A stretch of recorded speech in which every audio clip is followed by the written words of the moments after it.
What's up, everybody? Welcome back to Bingetown TV and our coverage of Amazon Prime's The Wheel of Time. So, this is episode 5, Damane. And before we dive into the episode, I just want to give a very quick shout out to everyone that's kind of directly engaged with us, either via Twitter, X, or the YouTube comments.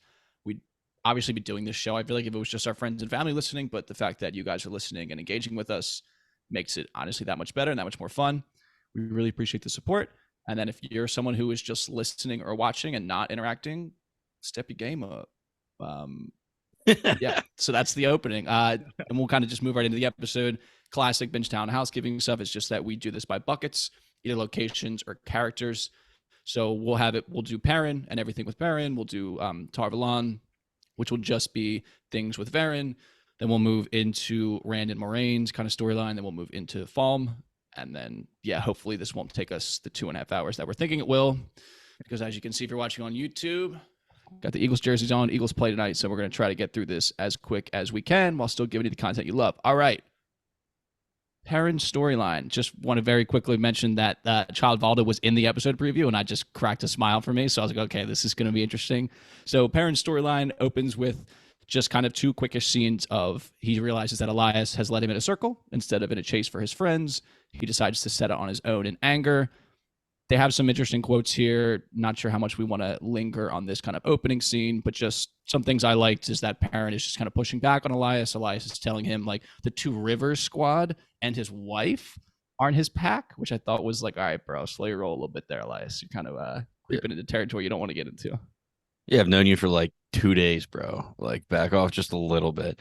I was kind of getting that same vibes that Perrin is kind of taking offense to it, but it is what it is because he is part of this new pack now. A few of the things they were saying, will my eyes turn? Hopefully soon if you're lucky, but eventually they will. You get pretty much night vision and you can see a deer in tall grass. Just so cool. And then the fact that he just keeps pressing about the wife and Perrin still has not yet come to terms with it. Like it's still a super soft spot. Just waiting for that to be done. Like obviously it's taken a long time because it is a whole character trait, but I'm ready for that to be done with. I feel like of our five, Perrin and Matt have been constantly being told that, they aren't, they shouldn't associate themselves with the five anymore. They've kind of left you behind. So it feels like Perrin and Matt are kind of set up to be going down darker paths, whereas Egwene, Nynaeve, and Rand are more on the light side, if you want to call it that. But it's just interesting here because Ishi, I think, tells him the same thing. Like those aren't your friends. So Matt and him are just constantly being told, you got to leave those fools behind. They aren't your friends. Yeah, I don't have anything else to add except this will be like the third time I've said it this season, but the eyes look amazing to me, and I'm happy they addressed it because eventually Perrin is going to have them all the time, and it's going to be so cool because Elias looks amazing, and when Perrin whips them out, they're just cool. But I know the next scene's a little bit more for me. Yeah. So defining character trait of Perrin. So it's nice that you guys are enjoying that. One thing I would like to add here is just that the group of wolves seem quite loyal to Elias, but except for our boy Hopper. Hopper follows Perrin. He's kind of whining when Perrin's like, I'm going to get out of here when he's angry. So Hopper's kind of proving himself to be a real one.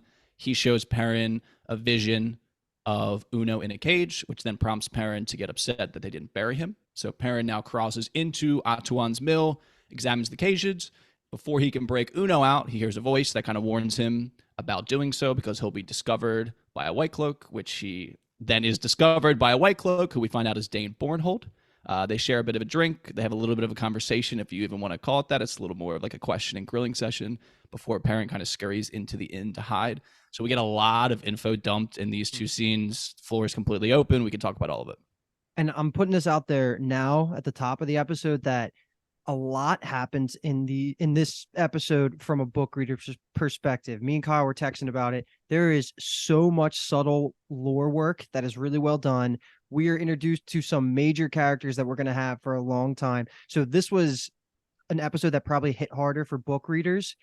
I don't know how you guys feel about it. We'll talk about that later. But just for me, like, you're going to probably see me and Kyle geeking out over some things that you're going to be like, really? Like, that's that big of a deal. But there were some moments I was watching with Dave and Alki where I was like containing myself, but still freaking out because like these are characters we're meeting that I've read thousands of pages of, spent hours with, and just always like have grown to love. And they're finally getting introduced. So if we feel like we're gushing on some characters that get a couple lines. There's more to come, and that this is like Perrin's storyline's a huge part of that because you just mentioned Bornhold. He gets a lot of important parts, and then Aviendha, of course, we'll talk about her. But I guess we're just sticking to the initial part of Perrin going in before Valda shows up, right? That's what we're talking about now. I would say up until Valda. So basically up until Perrin sneaks out at night. Okay. I So think Paul- the Valda stuff's fair game because I'm sure we obviously want to talk about that because he was a little bit of a podcast favorite character for season 1.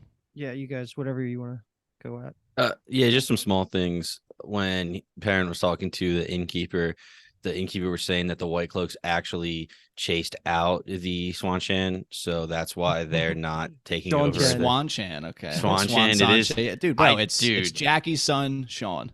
Sean, that's what I said. You're the one that said Swan. All right, so the Seanchan, they aren't there because the White Cloaks are actually have one benefit, and that's they can defend the area that they're in.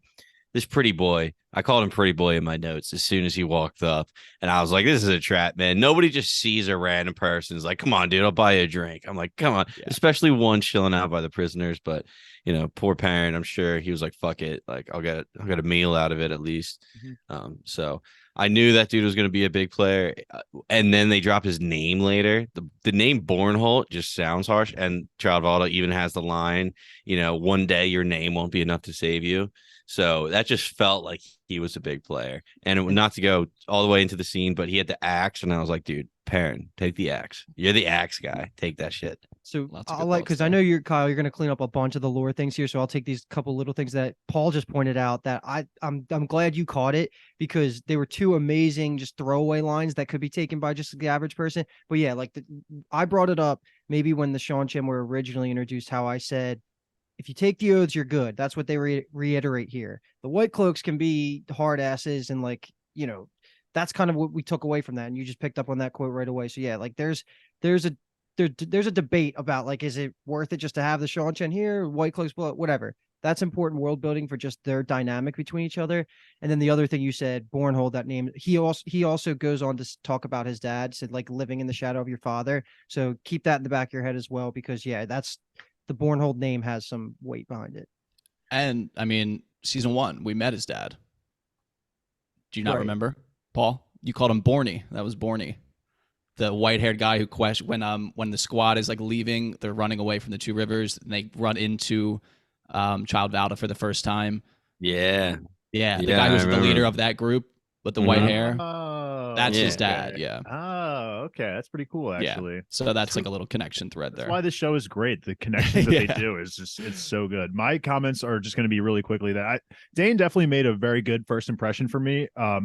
Obviously we all think Valda is a complete dick, which he obviously is. And it was cool seeing Dane kind of push back against him. I guess when he first gets introduced and Perrin looks at his outfit, I missed that it was a White Cloak outfit somehow, or there was a symbol on the outfit. He was hiding it for sure. Okay. And so that went over my head, but it was cool seeing the interactions between Valda and Dane, and that obviously not all White Cloaks think alike. Valda might be the extreme of the White Cloaks, whereas Dane seems a little bit more lax. Like, I don't know if like Valda would have had a way different reaction seeing Perrin there than Dane did. Dane was excluding the history, I feel like he still would have, reacted a little bit differently. And Dane was very like calm about everything. And I kind of liked him as like potentially like maybe leaving the White Cloaks later down the line. We'll see. To partially quote One Piece, maybe there's good White Cloaks and bad White Cloaks. Who knows? Yeah, exactly. Yeah, that's Season exactly what I was 2? just going to bring up too. Yeah, the Marines. And shout out to One Piece getting renewed for season 2, the live action. Paul, I just like your pretty boy quote because people were like, when they casted him, everyone was like, why are they just keep casting everyone in this show so hot? Like, Dane Bornhold is a character that's like, he's in the books, and like naturally if you're part of the White Cloaks, it's like, people's like initial takes when you're always negative in a sense. And it's like, why are all these handsome men and like, and these attractive women, especially like Lanfear and all these people, like they're gonna make us love them in the show versus just like reading them and picking your like, picture them in your mind. So that's just kind of funny that you also thought that. Two little things. I think I'm gonna reiterate it every time when they bring it up, of when Valda says, do you think it's a coincidence that there are Aiel west of the Spine at the same time these strangers appear from the west of the sea? So we've gotten it mostly from the White Tower storyline of like things are happening in the world. There's false dragons popping up. Now we have channelers who are super strong. So they're doing a good job of dropping all of those seeds. And you guys mentioned the convergence, I guess, idea from Malazan. So there's our One Piece and Malazan reference quota for the episode. We banged him out in the same scene. I love and us. now we can and now we can kind of move on to one small little thing I loved is that Child Vada is afraid of like the dog barking, and Dane Borthold like makes a joke about it. He's like, "Don't worry, there's no wolves around here." So like it's a known thing in the White Cloaks that he like got attacked by wolves and is afraid of them. So that's a fun little kind of extension world building thing right there. And again, as always, there's more things that I wanted to say than I said I was going to say. Again, we're getting this idea that people notice Two Rivers stitching rather. I was gonna say that, but yeah, so that's just I was like, don't pick on everything, Paul. We got a time limit. And I was like, yeah, it's just something that's happening. It's so cool though. I love it, and then Yeah. that makes sense why he describes. I can't think it was Steven Erickson. No, yes, that was the author. Why he describes everything so much, all the clothing and stuff. Is that Wait, not the guy who writes You're Malazan? talking about Malazan, yeah. Okay, yeah, Robert Jordan. Robert Jordan. Yeah. See, this is why I need backup confirmation. You guys just blank stare at me. I feel like a deer in headlights. Well, yes. you sent me last episode to just let you roll when you make fucking mistakes. So I was like, okay, I'll let him roll. I ain't never said that. Okay, whatever. So moving on to the next scene is going to be Perrin slipping out of the inn. His naturally heroic nature won't let him just leave Aviendha alone in the cage. So he breaks her out, is forced to join the battle for her freedom, which then turns into a battle for his freedom. Just a great action scene here. The music was on point. The choreography was on point. So just obviously just floors wide open. Dude. I mean, Woo. great seeing Aiel, yeah, in action. I mean, this is the second live Aiel we've seen, at least in the present. I know we've gotten Rand's mother in a flashback, but like Rand's the only one we've seen, and now we have what's her name? Aviendha. Aviendha. Try and spell it. I'll give you $100. You know, I was thinking when it came up is that Dave, you should keep like your little spelling character list, and then we'll release it at the end of the season. Yeah, I mean, we're just gonna add it here, but Aviendha, Aviendia. Yeah. Oh my god, that was really close. I mean, if I thought a little bit more, I maybe could have nailed it. That was just me. HA at the end, right? Yeah, it's I not IA, it's HA. I would have never got that, Yeah. but that was pretty good. That was really impressive. Yeah, But no, just this was really great because the first fight scene we ever get with an Aiel is Rand's mother, who's taking on, I think it was like 4 or 5, like, or maybe not even that many. Yeah, And it was obviously, and she was pregnant, and like that still put on a really good display of like how strong Aiel are. But here we see a non-pregnant Aiel taking on 10 grown-ass experienced men, just who are probably, I'm sure, trained to fight at least in some capacity, and she makes slight work of them. Always going to shout out the choreography in the show. It's been fucking amazing. We've been spoiled. I feel like it's so hard to appreciate like other shows now because of how good the choreography has been in these scenes. But loving that Perrin's willing to help out others all the time. He's just such a good guy. Just love that, and especially in the face of everyone telling him, lose your friends, you're going to be bad, all this stuff. He's still making his way into being good. I love this scene. 10 out of 10, absolutely, for me. Yeah, this seems fucking amazing. I got a few lines that I was just like, dude, this is just the best. I want all of this. I said last time the storyline was, piqued my interest, but now it's like really picking up. So I love her. Aviendha, that's her name. She's a beast. And a few things here. People shouldn't be in cages. That's just a great line by Perrin. My water is yours, or my water is your water. That's just like it reminds me of like I see you from Avatar. I just like that line. It's a cool little this is the way of world building thing. Like that. I feel like the song. Yeah, I mean, literally, that. Okay. Yeah. It felt and like then a Way of the Leafs like thing that they would say. Speaking of songs, not a song, but Perrin goes to block her and like protect her. She just fucking chuckles like, oh, that's cute, dude. That's a fucking cute idea. Yeah. And she was like, Perrin last name, which I still don't know. What's his last name? Ibarra. I had Ibarra, so I was close. Perrin Ibarra, do you like to dance? I was like, oh my god, that was so badass. I like to break it down on the dance floor. That's for sure. This dude was absolutely one of my favorite scenes of this entire show, maybe because Aviendha is the pretty much ideal type of fantasy character archetype that I usually gravitate towards. So I have high expectations for her. She was one of the first actors cast for season 2. So we've known that she was going to appear forever. She's a big character in the books. Like, get ready for her because she's just, you can already tell she makes such an impression with what little screen time she's got. And also, since this is, like Dave's saying, the first live Aiel we'll really have in modern time, pay attention to her little intricacies of her culture that you can get. You already pointed out, Paul, water is a huge thing for them. So she'll say things like that all the time. She calls him Wetlander. What? Mask. Oh yeah, yeah, exactly. The not mask. What the fuck's the It's a veil. Veil, yeah.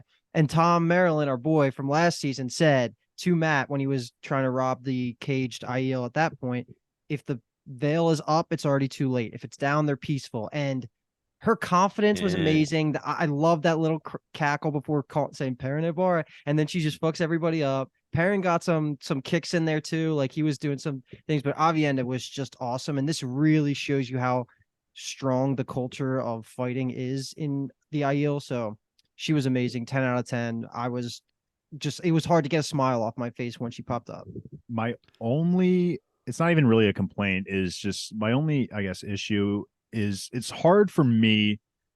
Like right off the bat, Perrin knows she's an Aiel, I think, is like we're led to assume. For me as a viewer, I'm still having difficulties like determining. I know it's like the red hair is like a giveaway, but when she was like in the cage, I personally did not think Aiel right away. We see her face and I'm like, who is that? Is this someone Perrin knows? He says Aiel.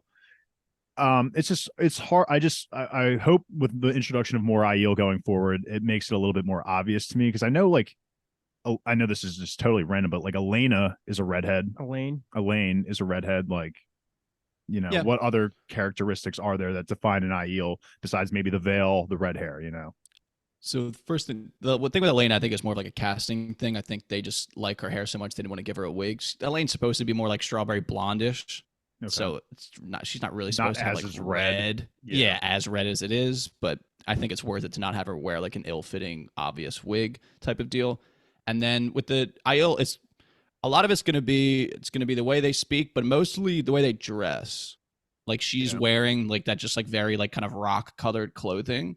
That's just like what they rock all the time. Oh wow, I used it twice there in two different ways. But I just think of like Dune, like what they rock in the desert. That's kind of what I've picked up on. Yeah, that's definitely a very, very, very fair comparison. So go ahead. Whoa, that was awesome. Did she like block an axe with her thigh? Like she like jumped up and like I don't know what she did. I don't know if she like was supposed to hit like the handle and not the actual blade part.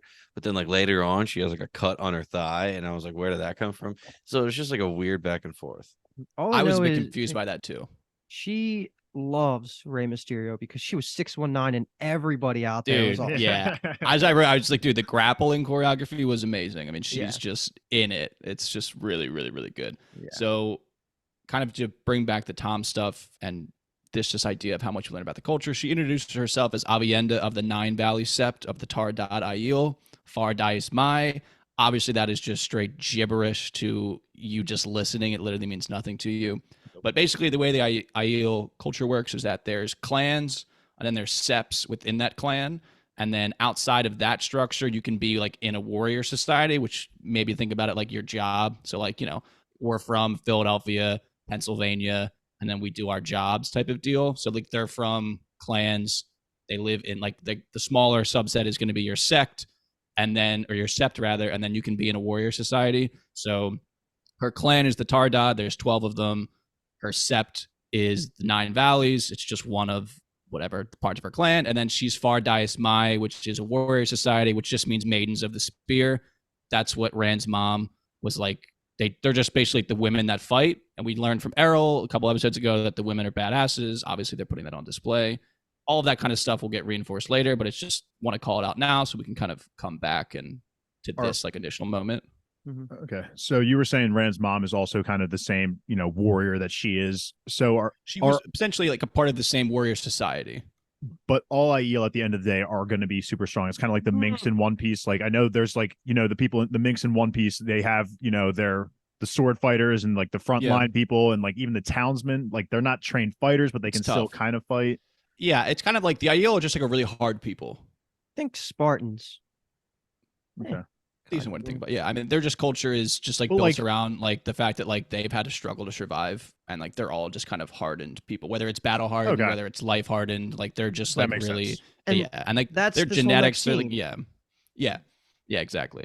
So we get into the next scene, which is kind of them two having this little debrief session essentially after they just kick the shit out of a bunch of people, and we just learned a ton more about their customs. So like Luke said, she calls them a wetlander.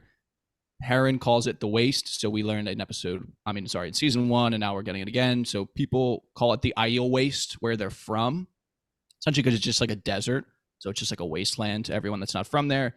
She says they call it the threefold land, this is just like one of my favorite parts of the episode because this is just great lore shit. It's just so one of the folds is it's the shaping stone to make them. The second is the testing ground to prove their worth. And then the third is their punishment for the sin. The words "the sin" coming out of an Aielman's mouth to book readers is like Yeah. borderline orgasmic. So like, and obviously they call it out. Parents like, "What's the sin?" She's like, "It's so old that we don't know." It's like kind of alarm bells going off that's something we'll come back to. That's And like then sounds she kinda gives them eerily. more info. Yeah, It just sounds eerily similar to the arches, almost like the 3 arches, like the trials that you have to go through there. yeah, don't hate that at all. But that's why their people are just badasses, is because they are thriving in the worst place It makes environment. sense that Yeah. like the basic person there would maybe not be like combatively as strong as like an average person outside of there, but like like the Yeah, they're just, like, resilience, survivalists. yeah, resilient, yeah. yeah. Makes Yeah. sense. And She that's a was great saying little she was- little language bit that I'm sure I feel like Paul so they come from a place that's like the desert with like not a lot of water. So you mentioned how she's like, like your water is or my water is yours type of deal. Luke said the water is a big thing for them. And the fact that they call people not from the waste wetlanders because they live in places where there's water, it's just like a funny little like good language quirk there. If you She have seemed- green around you, you're like a wetlander. And then she said like you're searching for like chief, or she's searching for her chief of chiefs. I didn't really Correct. get that. She like gave like the actual name for it, but I didn't exactly follow. So she's just out searching for, and like she didn't even have a name for it. She was just like, No, she did. It's Karo Khan, right? Yeah, pretty much. well, that, but like she just said the chief of chiefs, but she didn't say like what it actually like was. It was Yeah, just, like, it's like a No. myth. They're searching for their chief of chiefs because, like Kyle was describing the structures, each of the clans has like a chief, right? And then the chief. so of parents, like- so parents a chief. So that's it. Yeah. Of the Wolf Cool. brothers, maybe we'll see. Hell yeah, I'm in. Yeah, but that's kind of it's almost like so we've gotten more into prophecy talk in this season. That's kind of like their version of a prophecy. It's Mhm. like they're looking for this chief of chiefs. Oh my Okay. god, that's so cool. I didn't know that. Like, I thought it was like description They'll of a get more person. into that. I don't think it's like a spoiler to mention that. I think it'll help you understand it more obviously. Yeah, prophecy is the best way to think about it. But Yeah. the other important piece here too that you should take from their culture is the idea of toe. Just owing somebody. Basically, they take that to the extreme. If you do something for somebody in a meaningful way, like save them from being caged. She's Aviendha says like I have toe towards you, parents, or she's like wherever you go, I go until I pay this back. It's a very important part of their culture. Don't necessarily know where it came from, but it's just a cool little gimmick for the IEL that makes them even more fun because they take that to their heart like more than you could Yeah. ever imagine. Yeah. They're like incredibly honor bound. Like even if Yes. it's your worst enemy, no matter what happens, like if you have toe to someone, like you have to fulfill the toe. It doesn't matter. I have like So- just 3 comments Mhm. overall about Perrin's thing, and Yeah, I'm more. I This is the last scene, so let him ride. the one is early on. I'm pretty sure Elias specifically tells Perrin, like refers to people as human. I just thought that was very interesting. He's wolf brother. Yeah, but like they are like even though he's a wolf brother, he should still be human. I just thought that was an interesting word choice by Elias there. The second is just the dynamic of what's going to happen between the White Cloaks and the dark side and like the Aes Sedai, because we obviously see here that the White Cloaks are against the Seanchan, who we behind the scenes know are working for, not I guess directly working for the Dark One, but like are being kind of swayed into the dark side a little bit. The Aes Sedai are clearly against the White Cloaks and the dark side, so it's just we have 3 factions that are all like fighting each other.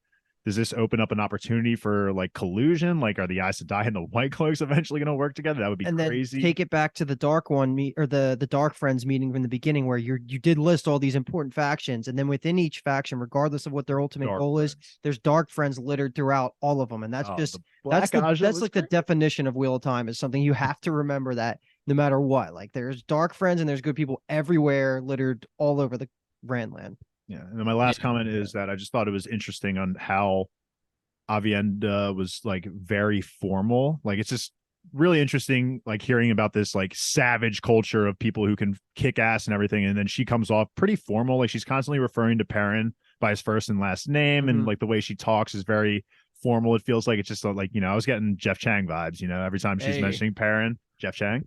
And I think I hope they keep that up, because that's like a quirk too. I feel like, yeah, Verin Ibarra. that was something that stood out to me, and I hope exactly that they keep that consistency with other Aiel.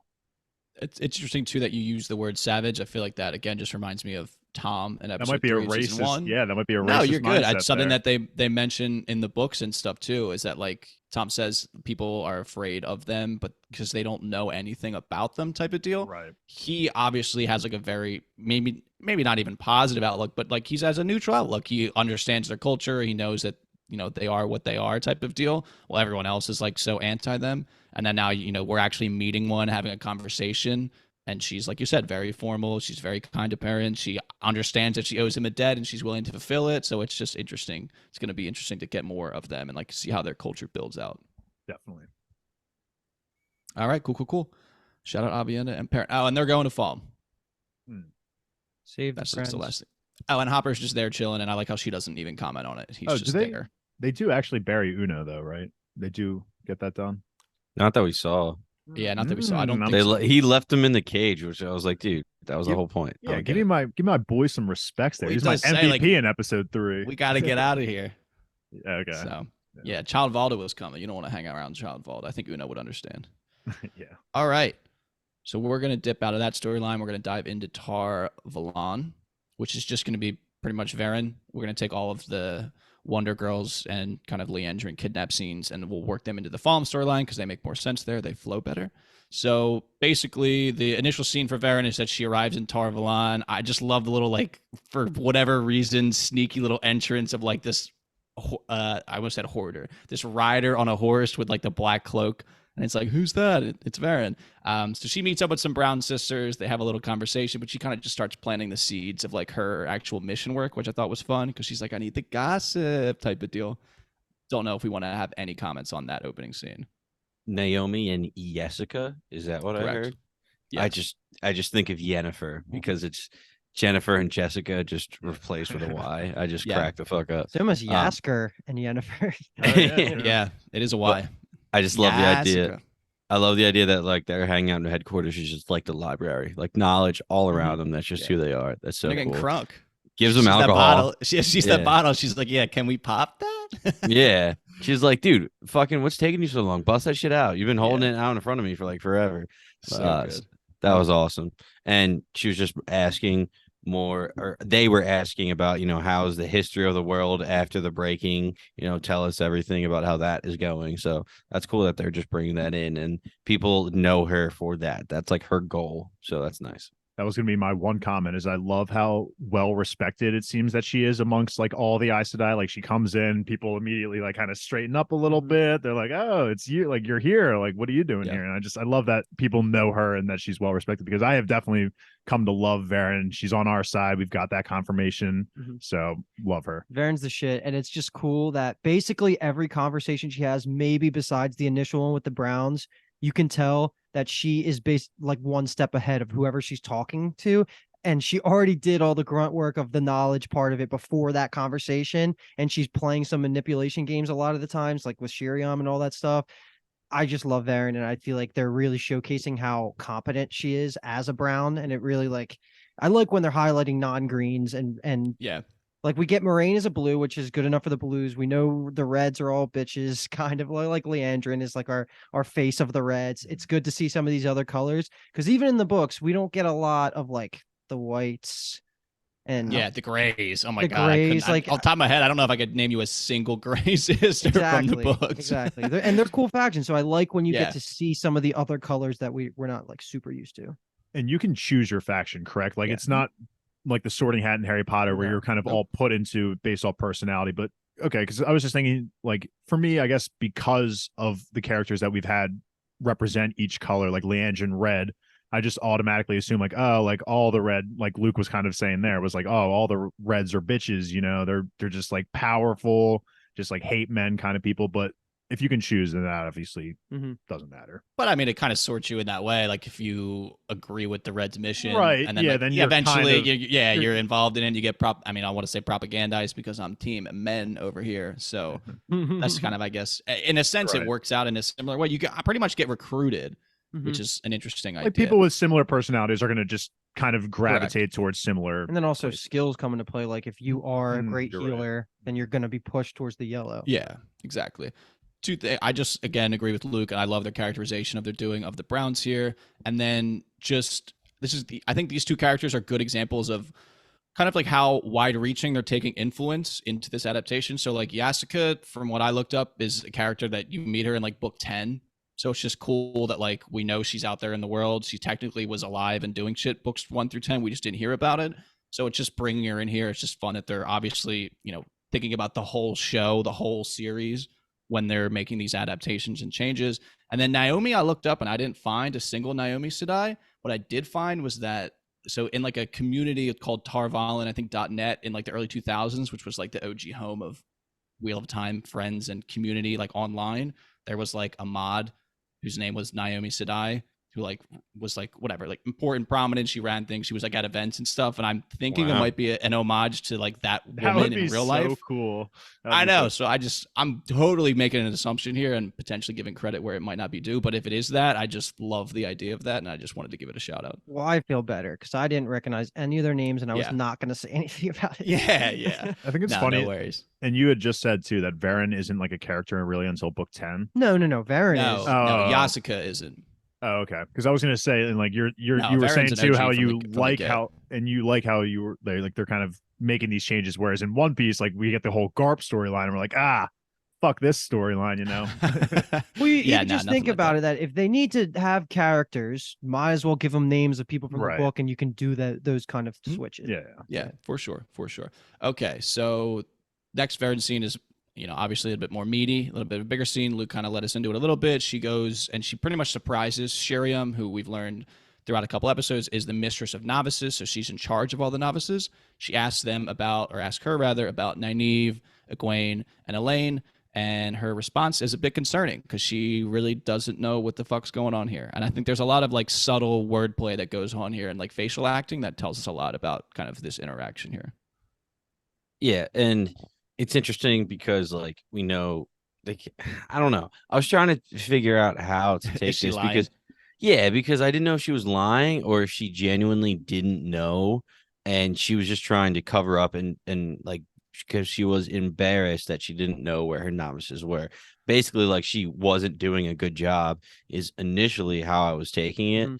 And she's just like flustered because she's like, oh shit, you're calling me out. Like, and I don't have an answer. And then she's like, oh, there it is. I see it now. Or she just fucking made that up on the spot. Or if she's in cahoots with Leandrin and that's why she was flustered. But yeah, again, that was more secondary. I initially took it like she didn't know. But I we would- got I- an answer later. Yeah, we could totally combine this with the next scene, which is us kind of getting, you could say an answer, probably the leading hypothesis, because we trust Verin and her kind of deductive reasoning type of deals. So we get introduced to a new kind of concept / weave, which is compulsion. So essentially, it's the idea that you can like use the one power on someone to have them do what you want, and they won't remember it.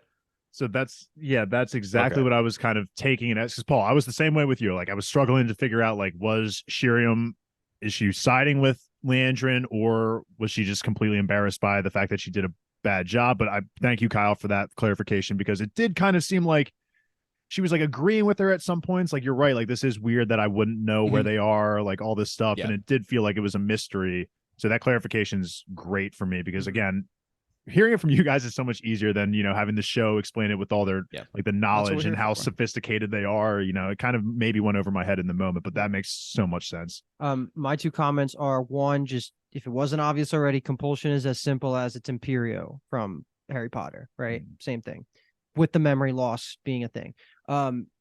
Two things that get brought up here subtly that I'm sure their names have already been dropped, but I'm just going to reemphasize. The excuse was that Egwene and Elaine and Nynaeve were out visiting. They were going to visit Elaine's family in Camelin, right? Correct. And they say Gawain, his name gets dropped. I don't remember. Did they say his? I don't want to spoil anything. They say that who that was? I believe they just meant that it's his name day ceremony. Okay, not a spoiler. That's what I have written down. It's Elaine's brother. So that's one of the I think things. they did say that because that's what I was going to say. And then also at some point, I forget if it's in the Shirium scene, but they talk about Queen Morghese. That's her mother. Because she's the I can't remember she's the queen. No. What's Elaine's title? It's the she's heir. The daughter heir of Aviendha. Daughter heir. Yeah, the daughter heir. So this is Morghese is her mother. So just try and we're gonna get a lot of names constantly thrown at you. I don't know how much we're gonna see, but Queen Morghese is a big player in the politics of the world. Correct. So was Jessica in there just cleaning for her? No, she was doing that on purpose. Like Verin and her agreed to that plan where Verin would drag Shiriam out of the room. That girl in the opening scene that was cleaning was just a random novice. That was not Jessica. That was not Jessica. Okay. Yeah. That's what really fucking confused me. Because I thought they were the same person at first. That makes kind of way more sense. Yeah, it's hard to tell because she's wearing the novice white, but she has like that brown kind of like overall apron over her, and like the Jessica and Verin are brown sisters. They wear brown, so it's the clothing means a lot in the White Tower. So I guess if you're ever looking at what people are wearing, again, Two River stitching. Again, they're keeping us reinforcing this idea of you can tell where someone's from or what they do from their clothing, the white cloaks. Haha. So yeah. Ooh, Meditations of the Kindling Flame. You guys ever read that one? No, I actually never heard of it. But okay. Which probably because Shiriam has had it fucking checked out of the library for the past 45 years. The best part of that whole conversation was the coining of the term Black Aja. Correct. Dude, Alki and Dave were loving that when they said it live. They're like, whoa, oh my God. Whoa. I missed this completely. What? You don't remember her saying that? No. That's what it's something that's like something that you could just probably make the assumption that they're probably called Black Ajas, but like with the fact they say it and refer to them as Black Ajas, I'm like, that's tough. I would totally be a Black Aja. Paul, the context was she was trying to Verin was trying to figure out how Shiriam wrote that, but didn't actually do it. And then they were saying, like, is it from compulsion? And then the other Brown says, if it was compulsion, then that means that you're saying that the Black Aja exists. Like there's sworn dark into friends that are Aja. Okay. Yeah. Because using compulsion would be against the 3 oaths. So anyone who was like a true sister of the tower couldn't actually do that because she physically is unable to because the oaths wouldn't let her. So she's the power. Obviously, there's someone in here that can do that. So like they have to be Black Aja. They have to be a friend. Pissed me and Dave didn't bring that up last episode about Leandrin using the 1 power on all the novices. I didn't want to feed it to you. Leandrin's also just been like lying pretty consistently, and I thought episode 2 you guys were gonna pick up on it, and you were like, oh, I think her ring looks a little black in that light, and I was like, okay, is he gonna say? And then you literally made the prediction, Paul. You were like, I think Leandrin's Black Aja. I think it was episode 3, and then last episode Dave was like, oh, like she has a good reason to kind of work with the Shamayo, and you were like, yeah, that's a good point. I did don't think backtrack. She's a dark friend anymore. Yeah, and I was like, that's the point of a dark friend. You fucking work with the dark.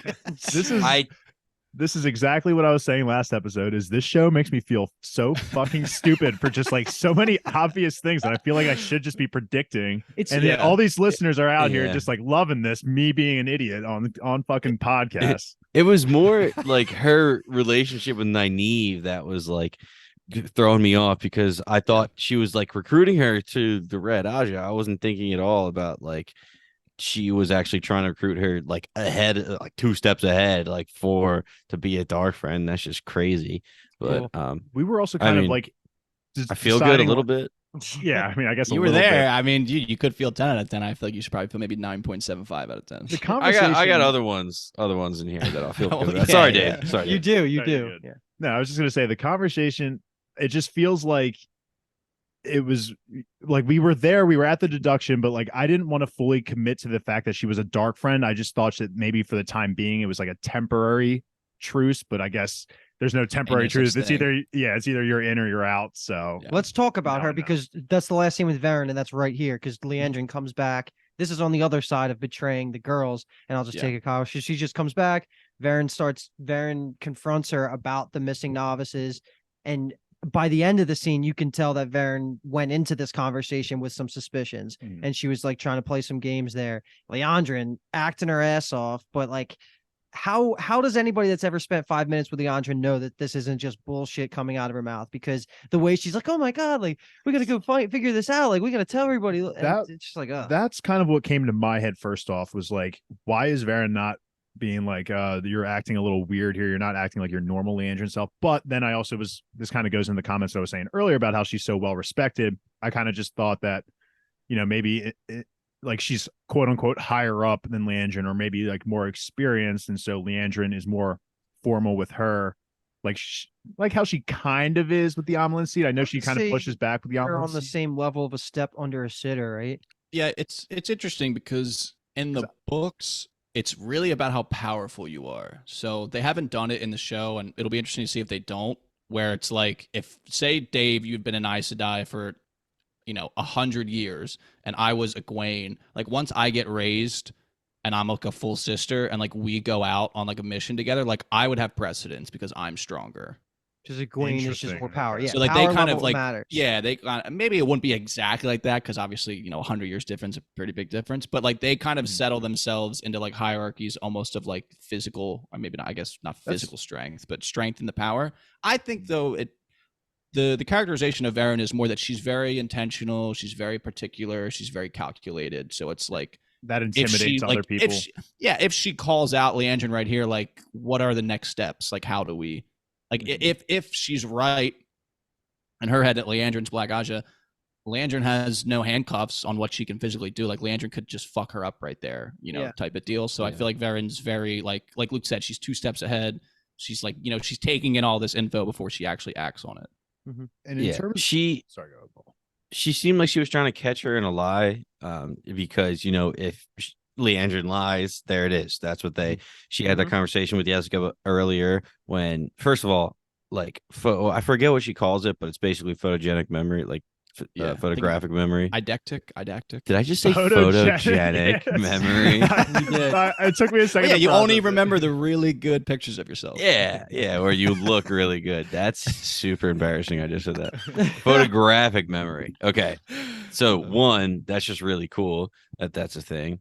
I mean, I don't know if that's shit. I mean, it's the thing in real life too, but I don't know. It seems like it's more common of a thing in this world. I don't know. It seemed more of a power than just photographic memory. Anyway, seemed like Verin was trying to catch Leandrin in a lie because, like they said, they were going to hunting. That breaks the oaths.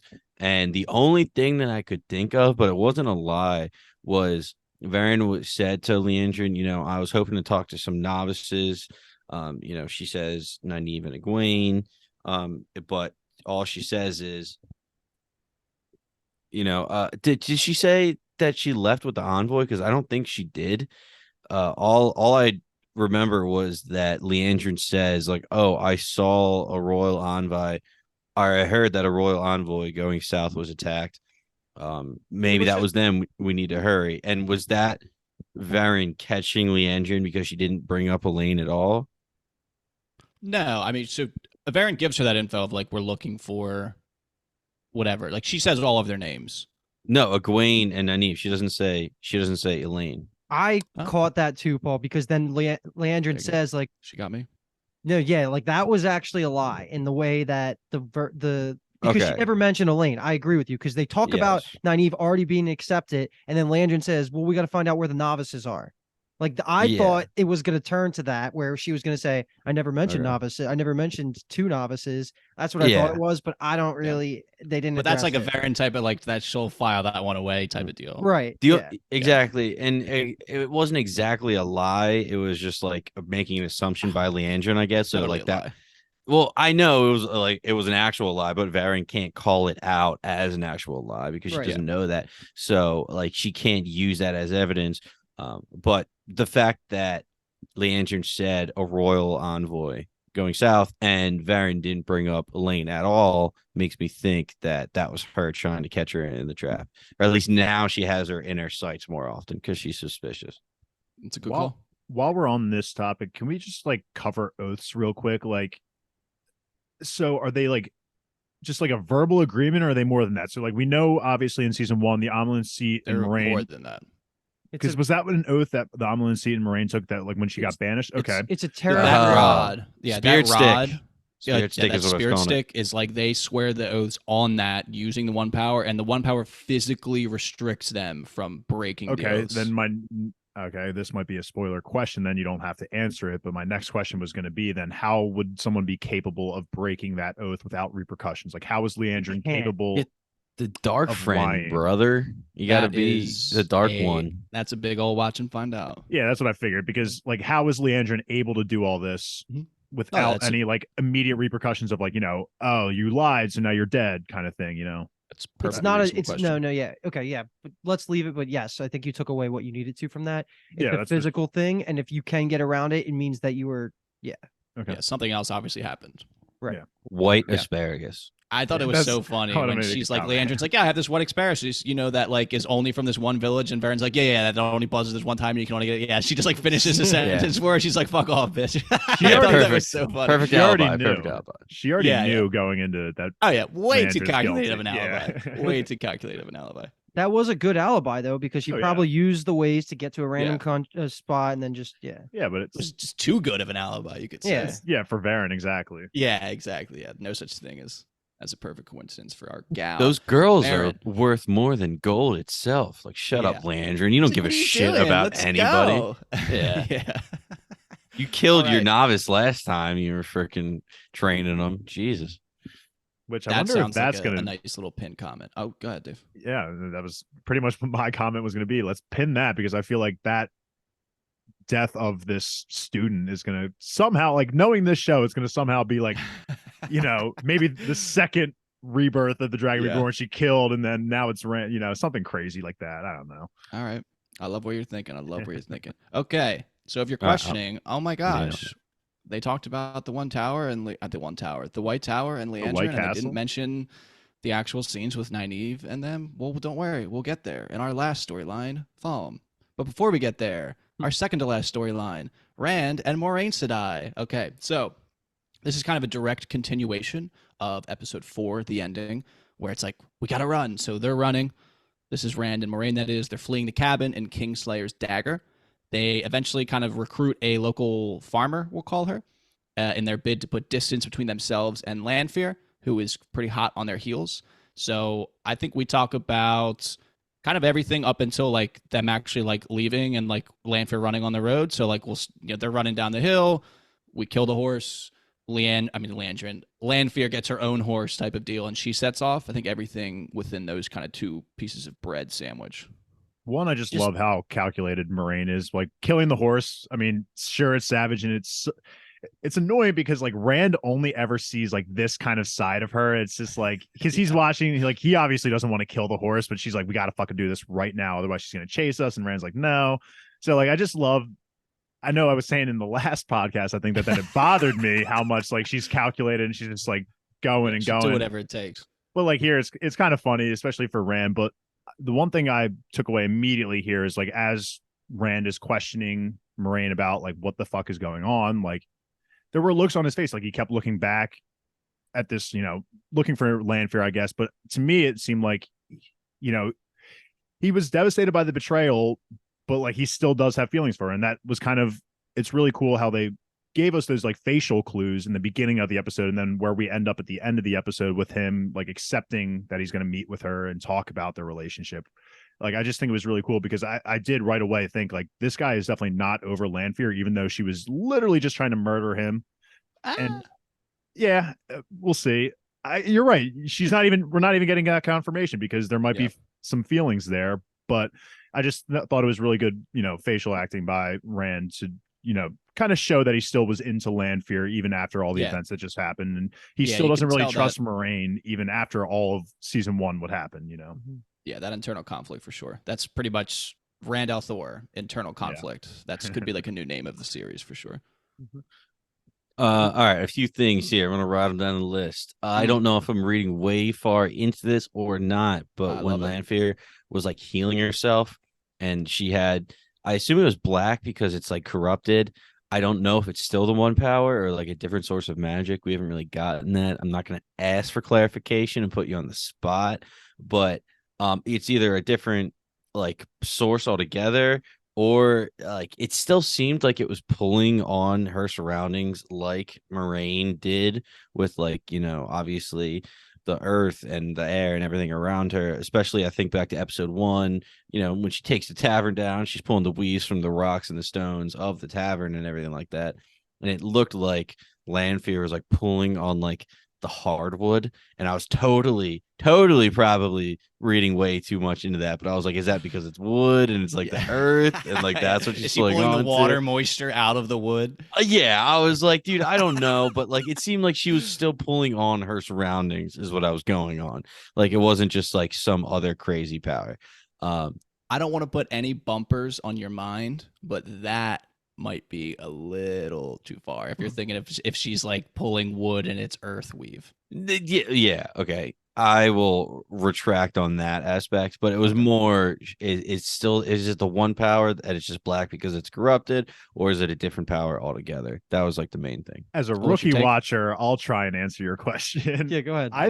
I personally think it's different because we saw at the end of last episode those like invisible weaves that were going around her, and like I felt like I was seeing those while she was in the healing process, and then that black stuff came out. I don't think that black stuff was like corrupted weaves. Like again, I think corrupted weaves are only going to be for males potentially. Again, I have no idea, but that felt like something different. Like I don't think that, I think it's a different source, basically, is what I'm thinking, because it felt like way thicker. Like it felt like, Venom's symbiote almost. Like it looked like Venom's symbiote from Spider-Man. Whereas like the weaves that we've seen from corrupted men are like, they're thinner. They're not as like chunky. I don't know really what I'm describing. Chunky. Yeah. I Why don't your know. weave so chunky, bro? Yeah. So I'm thinking that might be like some like reserve power that they have, not related to the one source, because again the main Who's reason they? I'm thinking that Lanfear, I guess, like they may, like they as in like maybe the Forsaken can pull from something else that's not the one power. Okay. And the only reason again I'm making that assumption is because I think the black is only supposed to be for men, and that's just where I'm at personally. But if you want to go ahead, and I'm only answer your asking own that question. because I want to get like your official takedown in the right words. Basically, I just think that black stuff that she was using was not the one power. I think that's maybe a side effect of We're on the what board, she was baby. using. Yeah, that's it. We're on the All board. right. I'm gonna go on the board as it's like a forbidden technique or whatever, because she's still using the one power later on when she's whipping the horse, which is fucking awesome. She makes a whip out of the one power, and it's not black or anything like that. So maybe like revival of the That's like that's another thing. It's like, I don't know. We saw her do that and it wasn't black, so I'm thinking they're separate. Dave, bro, you drinking champagne on the pod right now? I don't Champagne know. and beers, baby. We're getting Oh, ready. we got 2 champagnes. Damn. We're actually gonna need a third one, baby. Let's go. Oh, maybe I'll bring some champagne over after this. Oh, is that a little sixer that's getting tossed around? Tall boys too. Tall Oh, boys. oh yeah. I getting a freaking little bought those last Swayze. week, actually, now that I remember. You did. Emily. Thank you. Give me another beer. No. All right, Okay. You have another one? Okay, go ahead. Keep going real quick. I'm sorry. That was only my first one, and Don't I said I'm going to go apologize. down the list. All right. Moiraine killing the horse. Absolutely no reason. That's just grinding my gears because of course that person comes up. I wanted her to just like slap the butt of the horse and run off, but That's you could process over stop. results right there. Yeah, I know. Yeah, I like that. It just shows her ruthlessness. When she does blow up that dude's head and she's getting on the horse, she goes, "Is there anything slower than a horse?" And I'm like, "All right, what are you riding, dragons or griffins? Is that what you're like? You want to take on the board? Yeah. She's used to riding dragons or some shit, or like Riding dragons. Okay. Something. Yeah. Kind of. She already did. Yeah, we saw last Hey. episode. Yeah, 2 kinds of Well, dragons. So yeah, Paul, I don't know what she was referring to, but I was like, dude, horses are like the fastest fucking thing right now. Before you get into your next one, let me just give you credit for being right. we're jumping a little bit here, but so you called that Lanfear fell in love with the OG Dragon Reborn, which we know we've seen the time period in which that Dragon Reborn was from. They had like flying cars and shit, I'm pretty sure there. So there you go. She was probably riding around in one of those fucking ghost whips. Dave. Yeah, there that we go. Makes so much sense. But I'm giving you credit, Paul, because you fucking called that shit, and I'm pissed. Again, you're crushing it. I'm giving you credit. I'm giving you credit. Yeah, that was a good get, Dave. I wasn't even connecting that. But, yeah, that was good. But I'm still open to the idea of Lanfear riding a fucking dragon. That'd be awesome. Another like a third dragon. Yeah. Well, I meant like an actual dragon, not like the Dragon Reborn. Well, she's already rode 2 of those, so the third one is like a mythical one. Well, I guess they're all mythical. I guess like a fireball. They can probably all be fire. If, like one that has like scales and wings. Yeah. There you go. And that was about it. And because I was gonna say, list, brother. I know. I was gonna say the whip and the one power. We're that's so just busy, cool guys. We're so busy. Just fucking busy guys. All right, the one thing I want to say, I'm putting my take out there. Then you can clean. Oh wait, are you doing it? Are you cleaning up anything like lore wise? Mine's a take. It has nothing to do. Yeah. No. Takes always take precedent. Okay. Yeah. So I'm just ready to officially put it on the board. But I am a diehard Lanfear stand. I've loved Celine. I liked her a lot. I like the actress from Peaky Blinders. She's great. But after this episode, I am a absolute diehard Lanfear stan. She is, in my opinion, even more threatening than Ishmael has shown us on the screen. Like she is like ruthless. And Moiraine goes on to later to say that she was known for her cruelty. And like, I don't know what they did with her when the reveal of the darkness was there. Maybe it's like the makeup or how she tilts her head, but she is scary now. And it looks fucking amazing. You could just tell in her eyes that she like flipped the switch when she stopped being Celine and now is full Lanfear. Everything she does is just grips me now. Like I am so on give her, especially the last scene, which I'll save some of that for the end. But I was like ready to jump through the TV screen with that last scene when Rand wakes up and she's just on the throne. Oh, I could rant about her all day. I'll fucking love Lanfear for sure. Yeah. So that's all I wanted to say is that I will I like Lanfear more than you guys. So. I love it. I'll slide into second place there. The sound effect of her like using the power when like her just like so she has like her hand down on her side and like that little circle like Krillin's Destructo disc comes up and that guy's head just pops out of existence. The sound effect of all of it was legitimately perfect. The first time I watched, that's when I texted you guys. I was like, I'm 10 minutes in and this episode is insane already. We got to that scene and I was like, this must have been where Kyle texted us. Yeah. Dude, I was like, oh my God. I just didn't expect them to get that kind of like graphic ruthless with it, which is fucking awesome. It was amazing. Go ahead, Paul.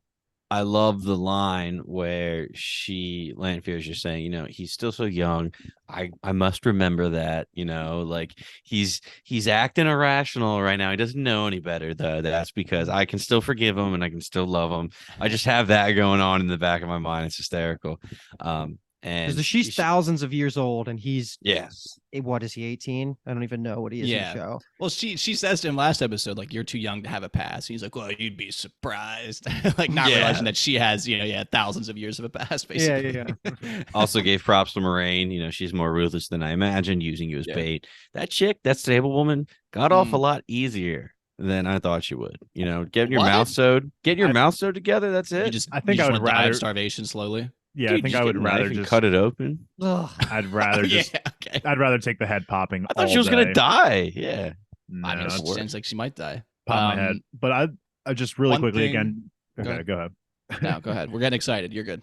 Just the thing is, just again, how little effort it takes the Forsaken to just do things is just so incredible. Like what I'm thinking here is, okay, yeah, she flicks her hand, and again, this guy's head pops off, and I'm just kind of thinking, like, if Moiraine had her powers, like she's already freaking out without her powers. Like, even if she had her powers, would she even feel like that much safer? It just feels like it's such a threat. And like, we've never seen any of the Aes Sedai, except for maybe Leandrin, like come that close of like displaying power. But again, that was kind of relative because Leandrin was putting like novices in their place, where like Lanfear's putting like actual Aes Sedai in their places. And that's an amazing takeaway because in my head, the Forsaken, they're doing a great job of showing you how crazy strong the Forsaken are. Like we're talking about Aes Sedai versus Aes Sedai. Like the top Aes Sedai are like, back and forth, but then you get to Forsaken, you jump 30 tiers. Yeah, now Like I'm like we're on the talking One about Piece a whole mindset. different world here. I'm in the Yes. One Piece mindset of like, how the fuck is like our side going to catch up to this level of like the dark side? Right. The power scaling it's great because you didn't expect this. I guess we just need to train Egwene and Nynaeve to be fucking bosses because they are the only hope that I've seen so far for fighting the Forsaken off. And like they're not even hopes because like they're so young and inexperienced. Like they need to start. Don't forget Elaine. Don't forget and Elaine. Elaine. You're And right, the dragon. and the dragon. Yeah. But they're inexperienced. And Perrin's not a wolf. The dream stuff is crazy, and it was a great on the rewatch. It's awesome when she says, they'll eventually sleep and I'll catch up to them. You're just thinking like, all right, she's just gonna ride through the night and catch up. It's like, no, we get the reveal afterwards. Lanfear's able to infiltrate your dreams, and that's what she was known for, and that's why she was the most brutal. So that on the rewatch was great, and also is just like, well, fuck, it's just like Freddy Krueger. Like that's one of the things you have to do every day. Doesn't Are that you also like reading my notes because you're just pulling exact sentences and words out of my notes? That's hilarious, Paul. But doesn't this also make season 1 better when you think back to the first time of the Eyes of Ember? Like that was Ishii doing this to a lesser capacity. And now like when you go back and rewatch it, it kind of makes more sense rather than it just being a fantastical like visions. It's actually like a concept in Wheel of Time. And they're going to keep getting more and more into the dream world. So I'm happy that we're finally talking about it because it's a huge concept. Because who described Lanfear as like the master of dreams or whatever? Like she has a mastery. Moiraine. Okay. Yeah. So before we get into Kyrian, just to sweep up all of this on the road again type of scenes, just one thing I want to call out, one of many things I think I want to call out, just they obviously zoom in on her eyes as she's healing, and there's like black things going on similar to the black power she's using. So they're obviously showing us that there's something going on here with her and how she's using this power. Second thing is I love the fact that I don't think we've ever seen Rand kill anybody with his sword, but Moiraine now has dipped it in blood twice in 2 episodes, which is really funny because he carries it with him, but he just doesn't fucking use it. Well, he imaginary sheds blood within end of season 1 by stabbing himself. So. Very true. Yeah, we literally only see him stab himself with that sword, and it was in a dream. Funny, doesn't even count. That's just also a funny good thing. Scene because of the dream stuff. Oh, Yeah. true. Yeah. Oh my god. And then we It's see shown. her galloping down the road. Paul called out the whip, which I loved. I didn't even notice it on the first watch through because I was looking at what I'm about to call out. Is that she's riding past, and they zoom in. It's like the left maybe quarter of the screen. There's just like a rock with a bunch of like old tongue inscribed into it. That's just like a little eggplant of like. I didn't think it We'll was get there. going to be. I thought it was going to be. Eggplant. Are we going to Easter get egg? there? Yeah, I that's think a we little, might not. Little One Piece reference. We'll see, but it's just like that is an Easter egg. That's maybe we'll come back to this conversation, maybe we'll not. But again, along Dave's theme of this show, just does this shit like that's a very purposeful breadcrumb that it took up that much of the screen. It's very obvious that there's writing on it. Maybe we'll get there. I was confident enough that we weren't going to get it that I thought we were going to talk about it, but you rather just wait. Yeah, I think we should wait. Okay, that's fine. I'm fairly confident based off of things I've been reading on the interwebs. Gotcha. Okay, I'll leave it. I feel like this is the thing that you were talking about, episode 3 or whatever, episode 4, when you were like, they're walking through the woods, and you're like, I'll riot if we don't see or get a glimpse of whatever they're talking about. No. That's not it. We're talking. We're talking more epic. Yeah, okay. Yeah, that stuff is way more non-negotiable. Yeah. Right. Yeah. So just this conversation they have here, essentially, Rand now finds out for the first time that he has not actually killed the Dark One. So that's, I feel like, quite the blow to his psyche of like, before this, we've mentioned where he's like, all right, I did it. I did what I had to do. Now I just have to manage not being an insane person and killing everyone around me. And now we're literally back to square one, or even potentially square 0. Oh, no. Maybe negative. square negative. Yeah, Yeah, because we did negative work at the Eye of the World. So he's like, holy fuck. He let the Forsaken loose. She keeps using Lieutenant, which makes me giggle and laugh every time. But I'm pretty sure the subtitles say Lieutenant, which is just funny. And then wait, so they're saying lieutenant, but it's not lieutenant. They're just So who's the Apparently, right lieutenant is tenant? like a classic like fantasy way to say it. I have no idea. I don't know. they if I've say ever it in heard that in my life. Malazan a lot. Like you Okay, could be a there you go. lieutenant. Yeah. Well, I was gonna There say you go. with this show too, like, are we gonna expect a right fucking hand tenant now? Like, is Yeah. that Lanfear? Like, Yeah, like the where you're picking up- subtleties. I feel language like matters. yeah, language does matter. And if it's Language the left matters. hand, I have a right hand personally. I don't know about Yeah. you guys, so All right. And then she kind of puts this idea into his head and subsequently our head again of the idea that Shamil release Lanfear. Maybe he'll release them all. And if he does, we'll have no hope, which is just fun because we know that one of his names is the betrayer of hope. So there you go. And mover of plot. So moving into, we're actually in Kyrian. We already mentioned how Moiraine said that Lanfear is really good in dreams, master of the dream world. She actually drops the old tongue name of the dream world, which has 2 apostrophes in it, which is Tel Iron Riyadh. We'll just call it the dream world. Mhm. Yeah. Although Dave, I'd love to see you spell it. And Not that one. and this is where I literally little bit- wrote she's Freddy Krueger. So I like that Paul made that connection. That's like a very easy 1-to-1 kind of way to visualize it. And we get into it's just like a lot of conversation going on at this point. We meet Barthanes, who we learn is marrying Queen Galdrian. I only really bring that up because I mentioned how I was like, there should be a king of Kyrian, but in the books it's King Galdrian. So we have Queen Galdrian, not really against it. We'll see what happens there. But we've kind of put a face to the name of the nephew who's going to marry the queen. I don't know if we have any takes on Barthanes as a character. I don't know how necessary it is. The real pretty boy. Yeah, true. He's going to be king, basically. So obviously, I feel like they're setting him up to come back as a character. We'll see what happens there. Yeah, like, it was just a whole weird aspect when he was like, "I'm gonna be your king, so I'm expecting you to be all good subjects," or something like that. And I was like, "Was that a joke?" Because I think it was a joke. It didn't seem like you got to laugh a little bit, brother. Like, I don't know, sarcasm's not as apparent in this world, but I loved the aspect of Moiraine distracting him from the blood by like complimenting him and calling him my liege as she like dips out. I'm like, Moiraine's just so damn quick, man. Playing games, dude. She's a social manipulator. But you actually, I'll take it, Kyle, just because it's the next thing that happens is we do get Moiraine and her sister in the room, and this is the first time we get to see Moiraine vulnerable. And I don't know if she's ever been this vulnerable. Maybe with Swan. I guess not with another person. Right. And it was good to see because I feel like she's probably on the lower end of the totem pole right now, and the general audience makes complete sense. She's kind of just been a mean to all of our main characters because she's thinking about the big picture. I'm always thinking about her thinking about the big picture, so I always forgive it. But it is cool that she like is lost for the first time, and her sister realizes that. I think talking it out really helped. And then she was 100% correct in saying, if I make the wrong decisions here, everybody in the world, in the history of the world, can die. So like the weight is worth talking about. And I like that it's a reminder for viewers like, like you hate on Moiraine all you want, but without her, we don't even get this far.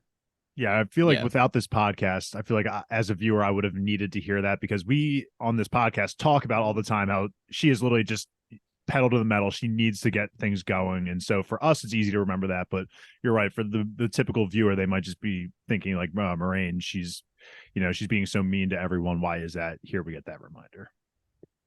When the future king introduces his mother, she cuts him off real quick when introducing him to Moiraine. Yeah, we've met. I'll try to bang him earlier. That was great. I love how they just left it there too. There was no explanation of like we just ran into each other at a party. It was like totally was like we could take that a different way. One very small thing last episode we were talking about whether or not Moiraine ever visited her sister after she went to the White Tower.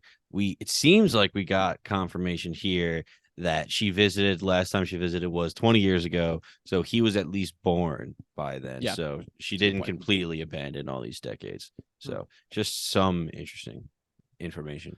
Best scene ever. Yeah, so they have this little basically Anvir, her sister, convinces her that she can stay and there's another way to go about things. This is when she kind of, I guess, has that epiphany. Also, the last thing I'll say is that, I mean, this might be a crazy take, but her younger sister would Oh yeah, no, absolutely. I'll I'm back you thinking up. would. Yeah, I I'll might. side- I'll I side might with you on slap that the GILF acronym on her. one. Just Absolutely, I'm so, with you on that one. just in in the interest of pure honesty, I think I'm there. I think We I'm want to get there. real Yeah. personal with our viewers. Here we, Yeah, I Dude. mean, I really think I'm there. Shout out to her. She's got options. Why would she go for you, bro? Come on. Yeah, that's. I mean, that's true. That's true. I mean, we have like a super popular Wheel of Time podcast, so like, we'll help bring honor to the Damodred name. I'll take her name so that it stays in the family type of deal. I have things to offer. She Dude, would the way love- she pulls apart Moiraine right here, she's like, dude, I know you. You don't have a plan. You always have a plan. You don't have a plan. You're freaking the fuck out. She would look at you and just tear you apart. Well, yeah, she just wants to. She can dominate the relationship. It's okay. she would look at me and be like, "Oh, that is the left-hand man of Ishi right there." So, gotta get in with him. She would probably kill you. Okay. No, she would love me. My power. So speaking of Moraine's plan, we now learn in this somewhat final scene. It is the final scene of their. Oh, it's the final scene of the episode too. Wow, double final scene. That her plan is basically, hey Rand, go act like you love this woman. So he's gonna fall asleep. He's gonna try to convince her that he still loves her. And maybe he does in real life. Who can say? But that's kind of the big plan is like, all right, we're going to go to her instead of just waiting for her to come to us. I love how this will be my initial take. We'll talk about everything afterwards. Just love how it's your chance. It's your choice, Rand. I mean that this time. It was just like a really fun little like nod to everything that's happened between them. I really like that. This is so we're going to talk about this scene, then the Forsaken scene, and then the final scene. No, I think we can talk about the final wheel dream here. Oh, wheel dreaming because he was definitely tied to a wheel. That's what I want to. What does the man of Forsaken the people. conversation fit in then? Thumb. In the dream world? Yeah. Okay. All right, then just in general, I'll throw some thoughts out there for this, but yeah, like you pointed out a good part there, but one thing that Moiraine even says takes it a step farther, confirming Paul's theory about the Dragon Reborn and Lanfear, the original Dragon Reborn or the last Dragon Reborn and Lanfear being a thing. And he actually loved her back until he met his wife, which I don't think we have a name for yet. And then that broke her heart so bad that is what actually caused her to go to the Dark One side, which great little subtle lore there, kind of explains her whole character. And then it really, really escalates with this next scene, but I'll wait until you guys say what you want to say. Yeah, I mean, just to go back to Moiraine and her sister talking, when Moiraine finally comes out and saying, Rand needs protection and I can't provide it. Her sister's so good, like, oh, my much older sister gave me advice one time, and she goes through the whole thing. And then Moiraine eventually is like, it's good, excellent advice, wasn't it? It was very excellent advice. Yeah, that sounds I just like love you. Moiraine. Yeah, just tooting her own horn, just a little bit. Just phenomenal. And the reveal to Moiraine was given to Rand. All that was so good. And I'll just, say it. I have never been so jealous of Rand when he was just shirtless, tied up, and Lanfear was just staring at her. I was like, you look incredible up on that throne. Dominate me. I don't care. Like, that was just, she looks so good. She was finally. Yeah. So Oh, good. yeah. Dude, I did not see that. I was saying, like, when they're doing the close in on Rand's face, like the actor, and he's closing his eyes and he's about to wake up, I thought it was just gonna be Lanfear like standing over him, like the Haunting of Hill House style or whatever. I was like, open your eyes, be there, be there, be there. And then what it turned out to be, I was like, this is the best way ever to end an episode. Like, this is one of the only things that could have happened to end it like this. And I was like, whoa, this might be up there with the last episode as best of the series. Like, these two episodes for me are probably my favorite of the series. I got 2 words for you. S tier. Let's fucking go, baby. It's S tier. We're jumping the gun, baby. Bottom of the S tier from I'm me in, right here, dude. dude. This episode, I really do like. I mean, we have more to talk about, obviously, Yeah, but just this episode really opened my eyes, and just this episode, I feel like is what Was it Wheel this of one or the last one? all of them, but this one just doubles Just down on playing like with you. this is like Wheel of Time, like the subtleties, like the world drops that we get like early on in season 1 that come back here. I still get surprised and like twists every 3 minutes here. Like, this show is incredible. Like, I don't know what this conversation is going to look like. I don't know if they're just going to hate each other by the end of this, or are they going to just start fucking on the wheel? Like, Yeah. Rand go says, either way. everything between us wasn't a lie. There was something there. And Yeah. you can tell, like you're saying, he was looking back, like he actually gave a shit. He was pissed at Moran for killing her. So he was definitely feeling something, especially because he was given this fact that you're the first person to not view me as a monster and all that fact. So there was like a certain, I don't know if it was grooming, if he could just blame that all on her grooming him for a little bit, but there was something there. And did you guys get Ragnarok Hella? Oh, vibes? that was like my first thought, absolutely. And then Is I that her kind name, of Hella? yeah, Hella. Yeah. And She then looked exactly like that. Yeah. exactly. And then my other thought was everything everywhere all at once when like there were rocks basically in the middle of fucking nowhere. That's kind of also the scene that I was picturing. But yeah, Oh, that definitely. better be opening scene of episode 6 is that, or else why even have an episode? I will that bet feels that like a it little is. teaser. No, I feel like it's gonna be it. It's gonna Okay. open. It's gonna All right, open is that a take? Put it on the board. I'm gonna write it down. Put it on the board. That's a Rabble. yeah. Okay. So this is going to be our last opportunity to talk about anything Rand, Moiraine, Lanfear. It seems like we got it all out of our system. I'd melt if I was in the same room as her. She would probably do it herself. She would love to just watch the skin melt off your bones. And just in All right. the vibe of just locker room talk, since you guys were allowed to say the Gilf thing. Am I wrong that she got hotter when she became dark like this? Oh my Okay, God, cool. yeah. Oh, hell yeah. Okay, Yeah, she just that level like of turned confidence. Yeah, Eyeshadow just goes up a bunch, like threefold, which automatically We're makes you talking- hotter. Whoa, Same thing with her- threefold, bro. You talking about the threefold land? Hell yeah. I'm thinking Totally on purpose. crazy is definitely hot. I just immediately think of Azula, just from Whoa, Avatar. I love it. These Avatar right comparisons here. are on Yeah. point. Yeah. And if you're evil and crazy, I'm in. All right, I'm ready. All right. The final bucket, the final location, the final storyline, the final battle. Oh my God, you like that? We'll get there. So, Falm, this opening scene is going to be, we're taking it back. We're going to turn the dial down a little bit of our intensity and our passion because we get Lady Sarath, who was the woman that was on the palanquin when we were in Atuan's Mill. So she returns to Falm. She returns to a very muted, intense court, I would say. And we're introduced to her superior. So we were kind of stumbling over, like, how high is she? Is she the empress? Is she not? Is she the queen type of deal? So we meet a superior of hers, which is High Lord Turak. He is the royal commander of the Helene, which means forerunners, essentially, in the old tongue. And we also see a very familiar face who steps out of the crowd. So, yeah, obviously, everything open as always in this scene. I think I know what we're going to start talking about, but we can talk about all of it. Let me just say that all I needed was one scene of Pat and Fane to have him back in the top 3.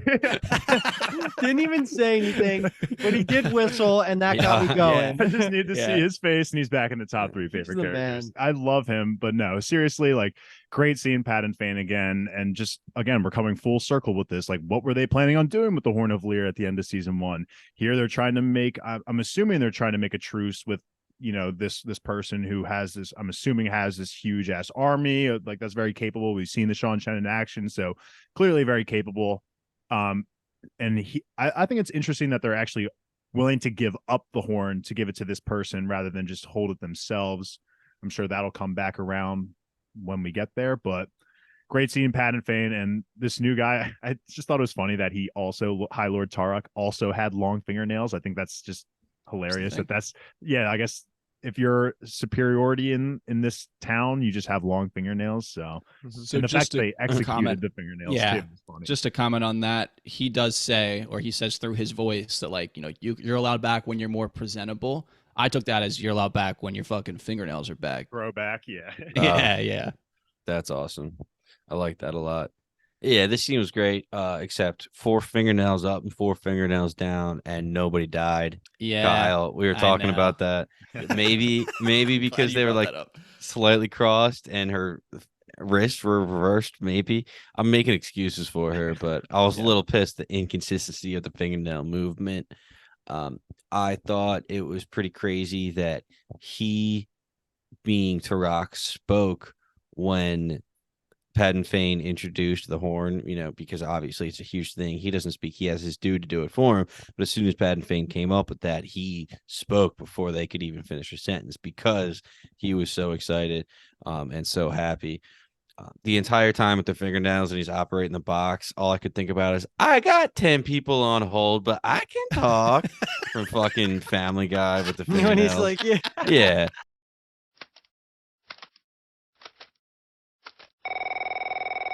Scanian, Weinstock, and Reisman.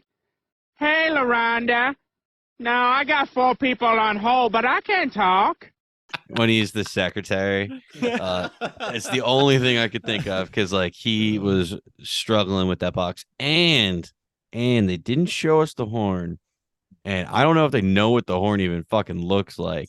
So we didn't what get is a he? we got a little glimpse bit. of it. We did get Oh, a okay. little bit of a side glimpse, and that was going to be one of my comments. Was it actually looked pretty cool? But I'm happy that they're going to save the reveal for a future All right. date. But I think So where it's you're not going like- with that is like Paul, like it's not maybe a known thing what it looks like. They could have easily presented something that wasn't the horn. Is that Fake where you're money in going a with that? briefcase. Yeah. Basically is like it's a phony, big fat phony. And there's no way So- for us to know. Yeah. Yeah. And yeah, there's no way for anyone. Even like book And I readers, kinda- like we don't know. 'cause Yeah, this yeah. is this whole storyline's a little. That kind of goes into Different. what I was just saying about like why would they want to present the horn to this random person rather than just like holding on to it for the Dark One and just like holding on to it and just knowing that it's not with the Dragon Reborn. So we'll see.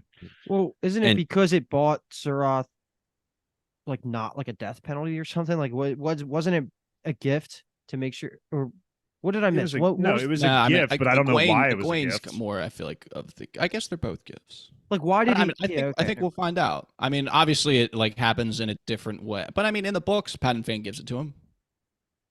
Yeah, I just don't know.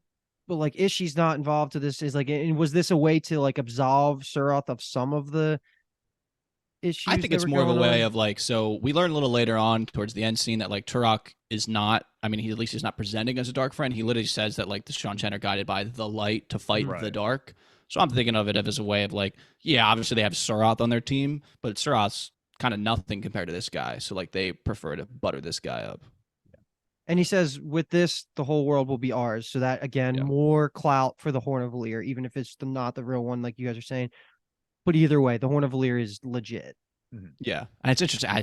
There's been I feel like a lot of book deviations, but we haven't even brought them up because I'm not thinking of them in the moment while we're having these conversations. But this, like you said, is somewhat of a deviation. I mean, one of the big things in the book is that like they don't fucking know how to open the box. I thought it was funny that he just like Just as a knew. book reader, because I'm thinking like, he won't be able to open it, and he just like opens it, and I was like, oh my god, okay, they know how to open it. So that was just a funny thing. Also, Falm looks way different than I pictured it. I feel like there's like a huge palace there, which in my head it was always just like a little dirty fishing port village. So Me I think it too. looks cool. The setting looks great though. It's It very makes him look more distinct. powerful. And it's cool because you can tell we're in a different part of the world than where Yeah. Rand and Moiraine are. That's It's like a that's the thing. deserty, but also like tropical vibe to it. Yeah. I wouldn't mind living there. Would you In live the- there under the Seanchan? It's like Mm, the, Did you swear the they're- oaths? they're too terrifying. They're Well- like freaky. I mean, even if the townspeople might think they're good, I would just look at them and be like, these people are easily evil just by how presentation looks. Speaking of Go ahead. swearing oaths, sorry, Luke, were you gonna say something? No, go.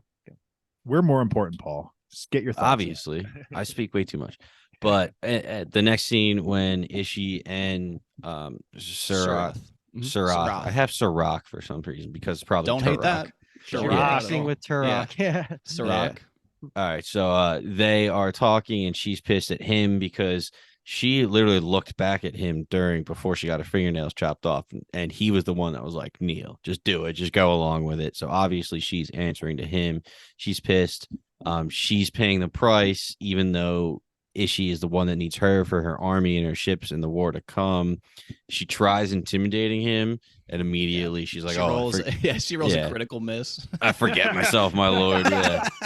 But this is where Critical she miss. said she like swore her oaths to the dark. So there's constantly the idea of oaths. There's the Aes Sedai oaths. There's the oaths at the Seanchan, not Seanchan. Seanchan.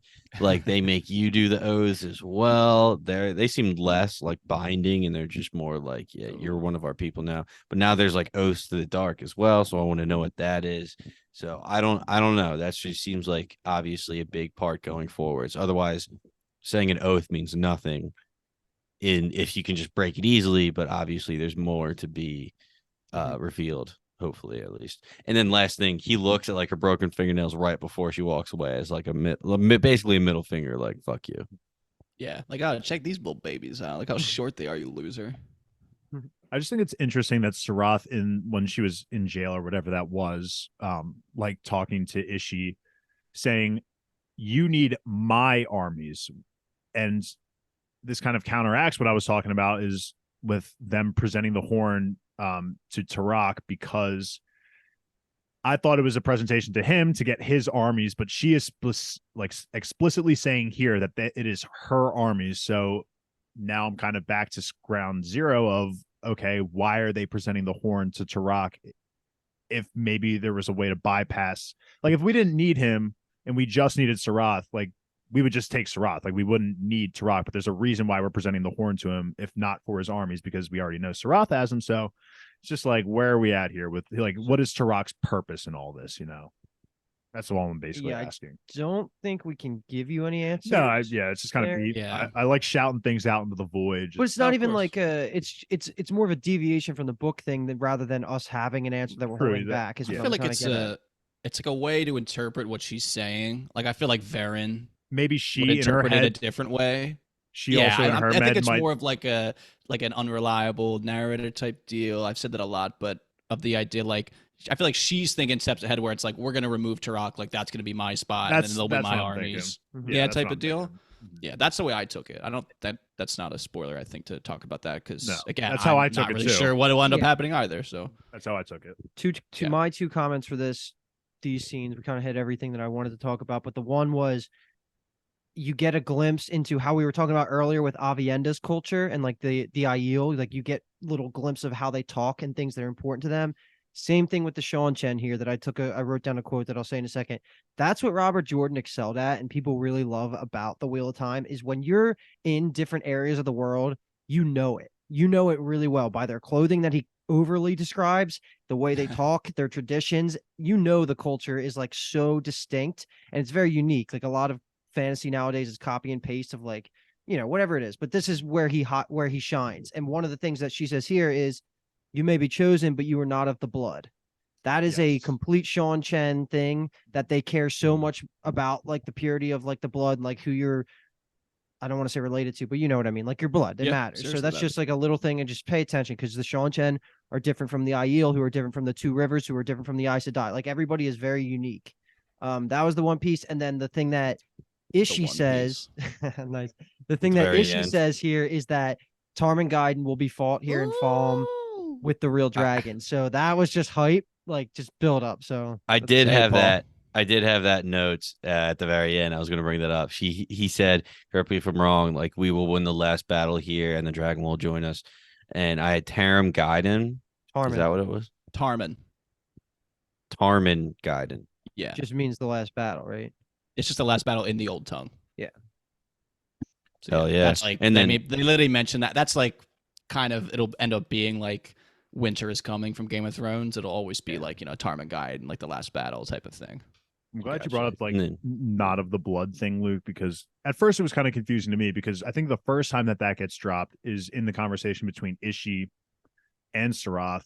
So she is telling him that he's not of the blood. So I'm thinking like, okay, is she a direct like descendant of the Dark One or something like that? But then you made it clear as well as the show, like kind of going in saying like that's more of a cultural thing It's a rather than Sean like Chen thing, yeah. yeah, rather than her calling out Ishi for not being like part of the Dark One. I Mhm. guess. And they mentioned Luther Pendrag.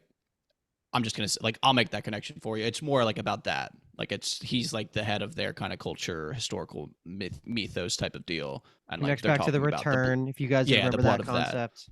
yeah. Okay. They'll reinforce all these things, but obviously I think it's beneficial for us to also reinforce them outside of the show. Because they don't want to just smack you over the head like we are right now. The one comment I'm gonna make is that he says written in the skies above the city, Paul. So I know you were excited about the idea of the dragon in the sky. So just wanted to call Yeah. that out for you. And Yeah, I then was now I'm waiting for reading that. my notes again of like how we're saying like what she's thinking about like my armies type of deal. And she says like we should just kill Turok. And he's like, yeah, you fucking imbecile. Like, you're not thinking deep enough type of deal. So there's a plan beyond. Like, she knows there's a plan kind of beyond what's going on. So I think that reinforces that idea. And the scene ends with him saying, I got a present for you. And we're going to get right into that present kind of on the way in the mail, in the UPS, aka the Waze. So they gave us the little Waze teaser in the beginning of the episode, which was like, okay, red alert. We're maybe going to get the Waze again this episode. It's Leandrin kind of dragging we'll call them the Wonder Girls, through the Waze. And then her and Nynaeve have just a conversation here. Again, Paul, we're talking about the oaths here. We get background on the oaths as well in this scene. Yeah, that was awesome. 1,000 years ago, a king made them bind themselves to the oaths because he was scared of their power, which, got to have some limitations, right? Smart of that king. Hopefully we learn a little bit more. I just like the history behind it and why everything is like it is, especially because, 3,000 years ago, they had different, I guess they didn't have oaths back then because, if the oaths are just 1,000 years old, those are a new thing. So it's just like an interesting thing. If you like the lore, man, I have 14 books I can recommend you. Yeah. Be interested. Yeah. In. You got some history too. I got them all right here. The fact that Leandrin has broken many more of the oaths and just lying. Again, Dave was kind of talking about that. How do you get rid of the oaths? Or I assume it's something to do with the dark or the Dark One or some of his power, and he can like save you somehow or take the oaths away or something or other. But just looking forward to that because you got to have rules. Otherwise, what's the point? And just the realization of Nynaeve that Leandrin was recruiting her not to the Red Aja, but to like the dark the whole time. That's just, it was kind of eye opening. And then on the rewatch, it's probably going to do really. I'm just going to respect it more, all the conversations they have together. Because, like I said, Nynaeve, like Leandrin was the first one to make Nynaeve smile after she came out of the arches. So there was some type of relationship there. Yep. And that's the beauty of Wheel of Time, the old rewatch, the old reread. Yeah, I don't know how much I'm bought into Leandrin being a Black Aja. Like she might be a double agent of some sort. That was kind of something that me and Alki. Hope that you guys hold out for her. That was kind of me and Alki's talk. Is like, is she a double agent? Because she does, she lets Nynaeve go, but is that also just a way for her to just cause chaos for this girl who has been calling her out for these things? Just something I'm asking out there. But what triggers like Machin? What is it called? Machin Shin. Machin Shin. So they mentioned it's channeling the one power. Yeah. So when you channel in the Ways, that would trigger Machin Shin to appear. Yeah. And what caused it in the season 1, was like episode 7 or 6 or whatever. No, it wasn't. It was. I think it was Moiraine trying to reopen the door, and because it was Rand. It was Rand. What did he do? Rand saves Egwene from the Trolloc, and he channels. Right. Okay. Yeah, but we don't even know it. We don't know at the time. Yeah. Yeah, I'm looking at my notes from that episode, and like the one thing I have is Perrin is able to see in the dark. Yeah, you sweet summer child. Yeah, I wonder why that was. Because he got a Trolloc wound on his leg, transforming into a werewolf. Exactly. Quick question here. So the fact that the three of them are shielded and bound, like Moiraine, when she did it to her, when you just get shielded, like a stronger person does it to somebody lower, that's not actually casting anymore. It's just one cast to shield them, and then that's it. It's not a continuous one, because otherwise she would be using the one power in the Ways. They're not shielded at this time, from my knowledge. She says you're bounded and shielded. Okay. They must have been, because Egwene and Elaine would have been a problem. Yeah. And then I guess, she essentially ties off. But I guess they're not, like, they don't know how to use the power enough in the way that Logain did. So, like, they didn't. Yeah. I guess that's maybe potentially I don't want to say a plot hole, but it's either a plot hole because technically, like, when they shielded Logain, they all needed to do it continuously.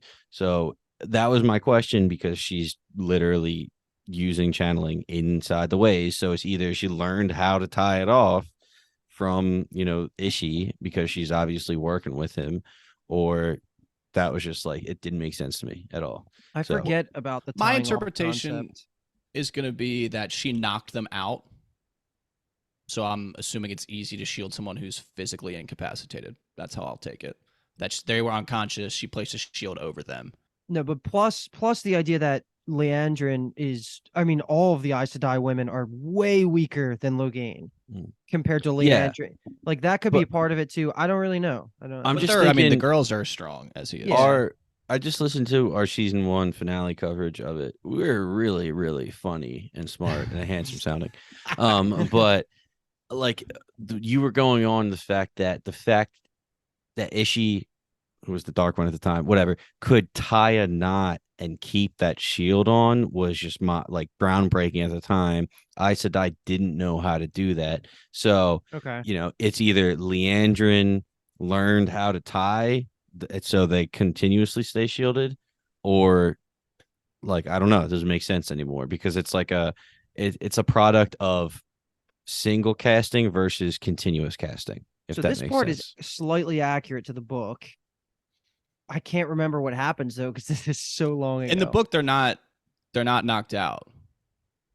Like they go willingly. right? Okay. Like Leandrin's like, this is a mission. Like we need to go, and they're like, okay. It's just guesswork, Paul, at this point, so we Yeah. get more information about either shielding or tying off weaves because we don't know what the show's going for. But you're right. It's something that I didn't think about it till you just brought it up, but it isn't perfect. You're right. This is the perfect opportunity to plug our YouTube comment section. If you have a better take, hit us with it. All right. And they will. So, yeah. Well, I would hope so. Jeez. So we exit the ways. We are greeted by Surath, is our little Seanchan greeting party. Helmetless Surath, which is interesting. She's just showing her face out in public, and she doesn't have her little voice with her, which is just funny because she gets in a little bit of an argument with Leandrin, and it turns out that maybe that wasn't the best idea because of what happens afterwards. But I think we'll just talk about, obviously, I think, we'll talk about everything before Nynaeve and Elaine enter Valma later on their own, just kind of this whole quote-unquote battle scene. We mentioned earlier that Leandrin kind of lets Nynaeve free. We can talk about why we think she did that. Everything before she releases Nynaeve? No, I think everything, like, she walks in, they have the argument, she releases Nynaeve, they have the little fight, Egwene gets captured. Okay. Yeah, go ahead. I had something. I completely lost my train of thought on that one. It's good. Oh, I just like how they're reinforced. Oh, God. No, Sarath's design was very interesting. I actually, when she took off the mask, I don't know what I was expecting, and it wasn't that. I kind of dig the hairstyle a little bit. It's pretty fresh, or lack thereof. Yeah, I guess lack thereof. Yeah. But Leandrin is just a case, man. I don't know what her fucking plan is, man. I think she genuinely, the reason I think she let Nynaeve go is, yes, there's obviously a relationship there between the two. Like, I think they wouldn't say this, I think, in the moment, but I think they're friends for the most part. And I think Nynaeve's out on that. Probably, but I think maybe also part of it was that Leandrin, again, just wanted to cause chaos. Like this Sarath was just talking so much shit on her, and I love the line that Leandrin hits her back with is like, "You'll bend the knee to me," or whatever she says right there. I think that's so hard. But it's crazy because, I mean, Leandrin, we've seen her betray obviously the Aes Sedai and everyone, but now we see her kind of clashing with people within the Dark One's like army. So I really don't know where she's at, and we haven't really even gotten a confirmation that she even is a Black Aja. Like, I'm looking for the ring, I'm looking for like a get up or some sort that's dark or like black related, and there's nothing. My guess is going to be double agent. It's going to be I don't know. Okay, it's simple, I'll but put that one on the board. Yeah, Crisscross, double agent. Kind of. I mean, just because they're working together doesn't mean that Leandrin likes the actual person. And, she does kind of want to see, her get knocked down a peg. So by releasing Nynaeve, Leandrin's giving her the ability, Surath, that is, to just like get embarrassed and literally probably lose favor with Ishii and the higher ups because she's causing issues now. But a few things. One, Leandrin saying what you do to these women is an abomination. Paul was right number two. Paul was right number two here, because I'm pretty sure you called it right. Like, why, like how they force these women to do, channel kind of. Yeah, kind of. I'll give it to you. I mean, you said land. I didn't know if you got love in this one.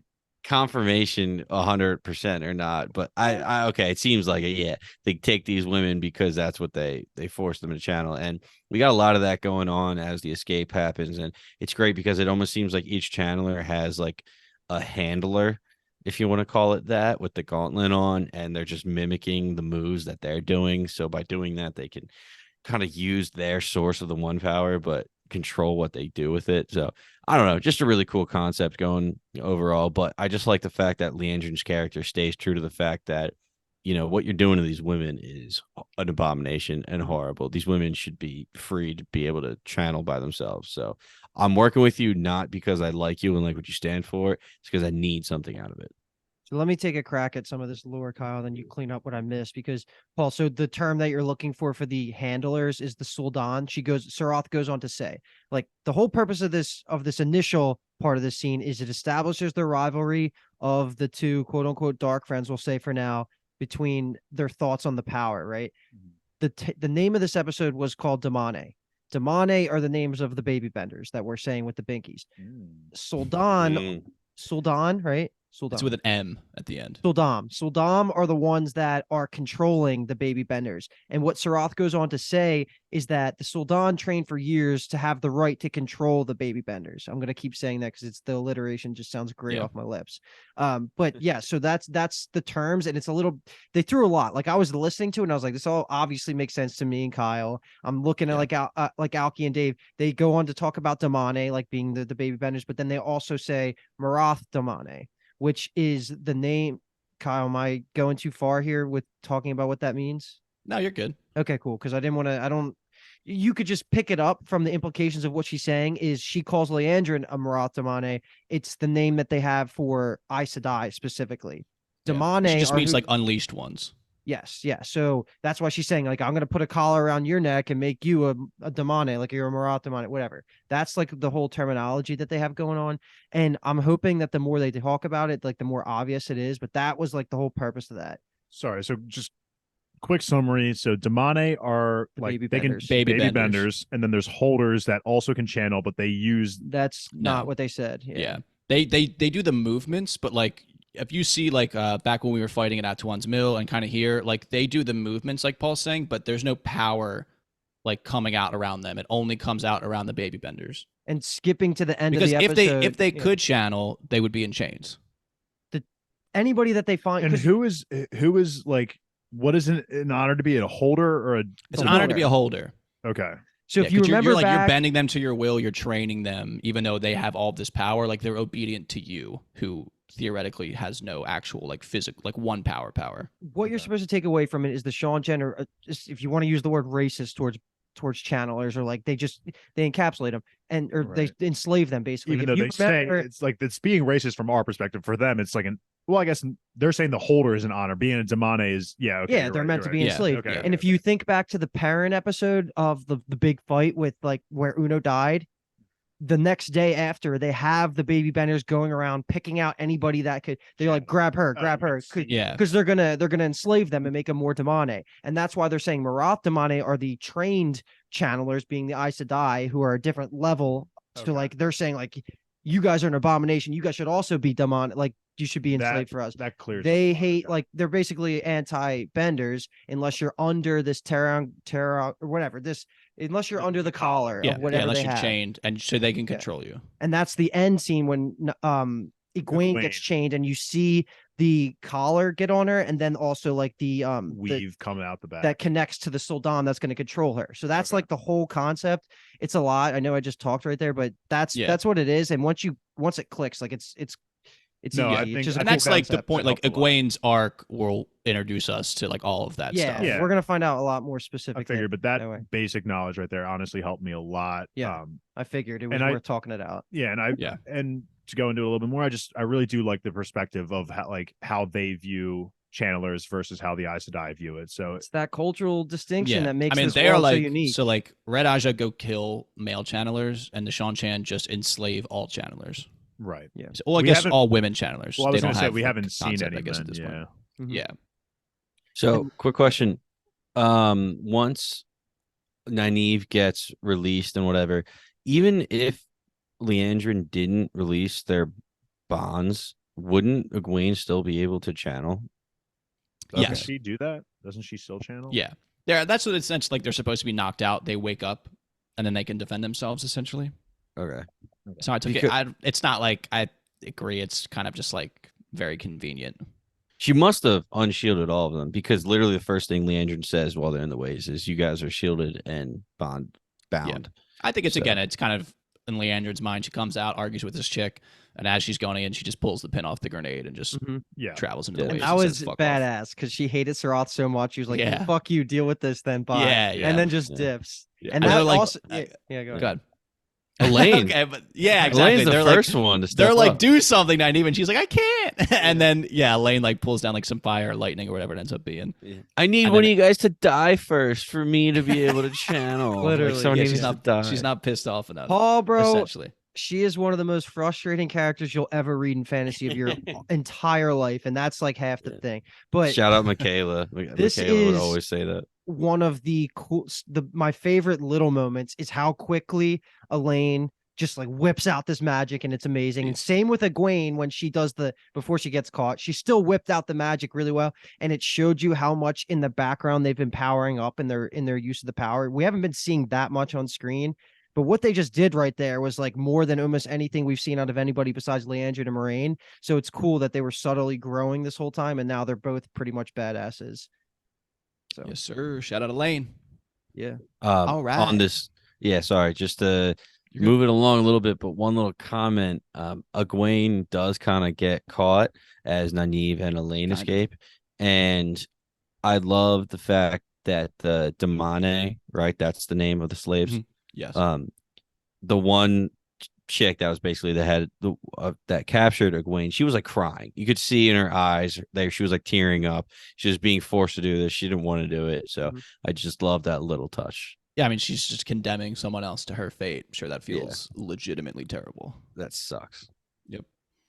All right, so we're now moving into a buddy cop spy film, which is Elaine and Nynaeve infiltrating Falm, and it goes about as well as you could expect because they just kind of argue as they go down the street, and then they are knocked out very aggressively, in my opinion, by a man who we find out is a warder.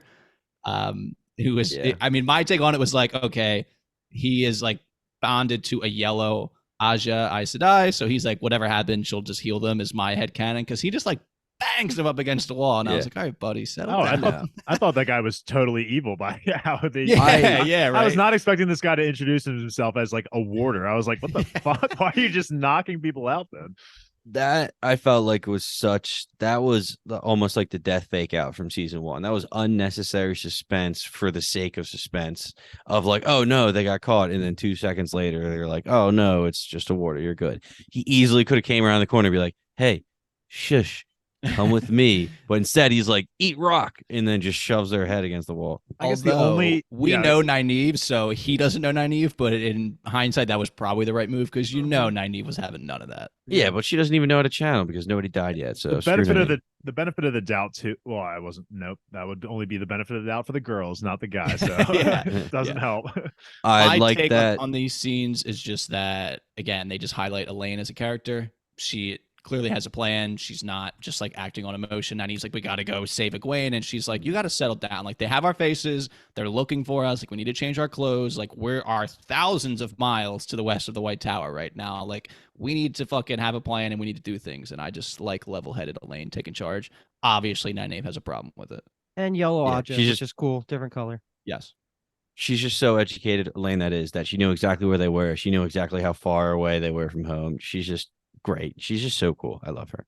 Yeah. Oh, baby, Paul. Wow, love it, that's the baby. Join first the team. non-Kyle expression of love for Elaine. Yeah. Oh, Elaine's Paul's awesome. a big No, Perrin and I Elaine like guy. her I a love lot it. too. I like Yeah. Elaine. But we also get that this is the second time we get the Toman Head drop because she says Falm is on Toman Head, which is 1,000 miles west of the White Tower. And do we remember the first time we heard Toman Head? I don't know who Toman is, but he's getting like time of his life, dude. That was a terrible joke. Is that a Terrible no? joke. Is that a no then? Yeah. I have no Toman's, idea. yeah. Can That's we cut that, Paul? the prophecy that Verin, there you go. We'll take that as the more embarrassing part, Paul.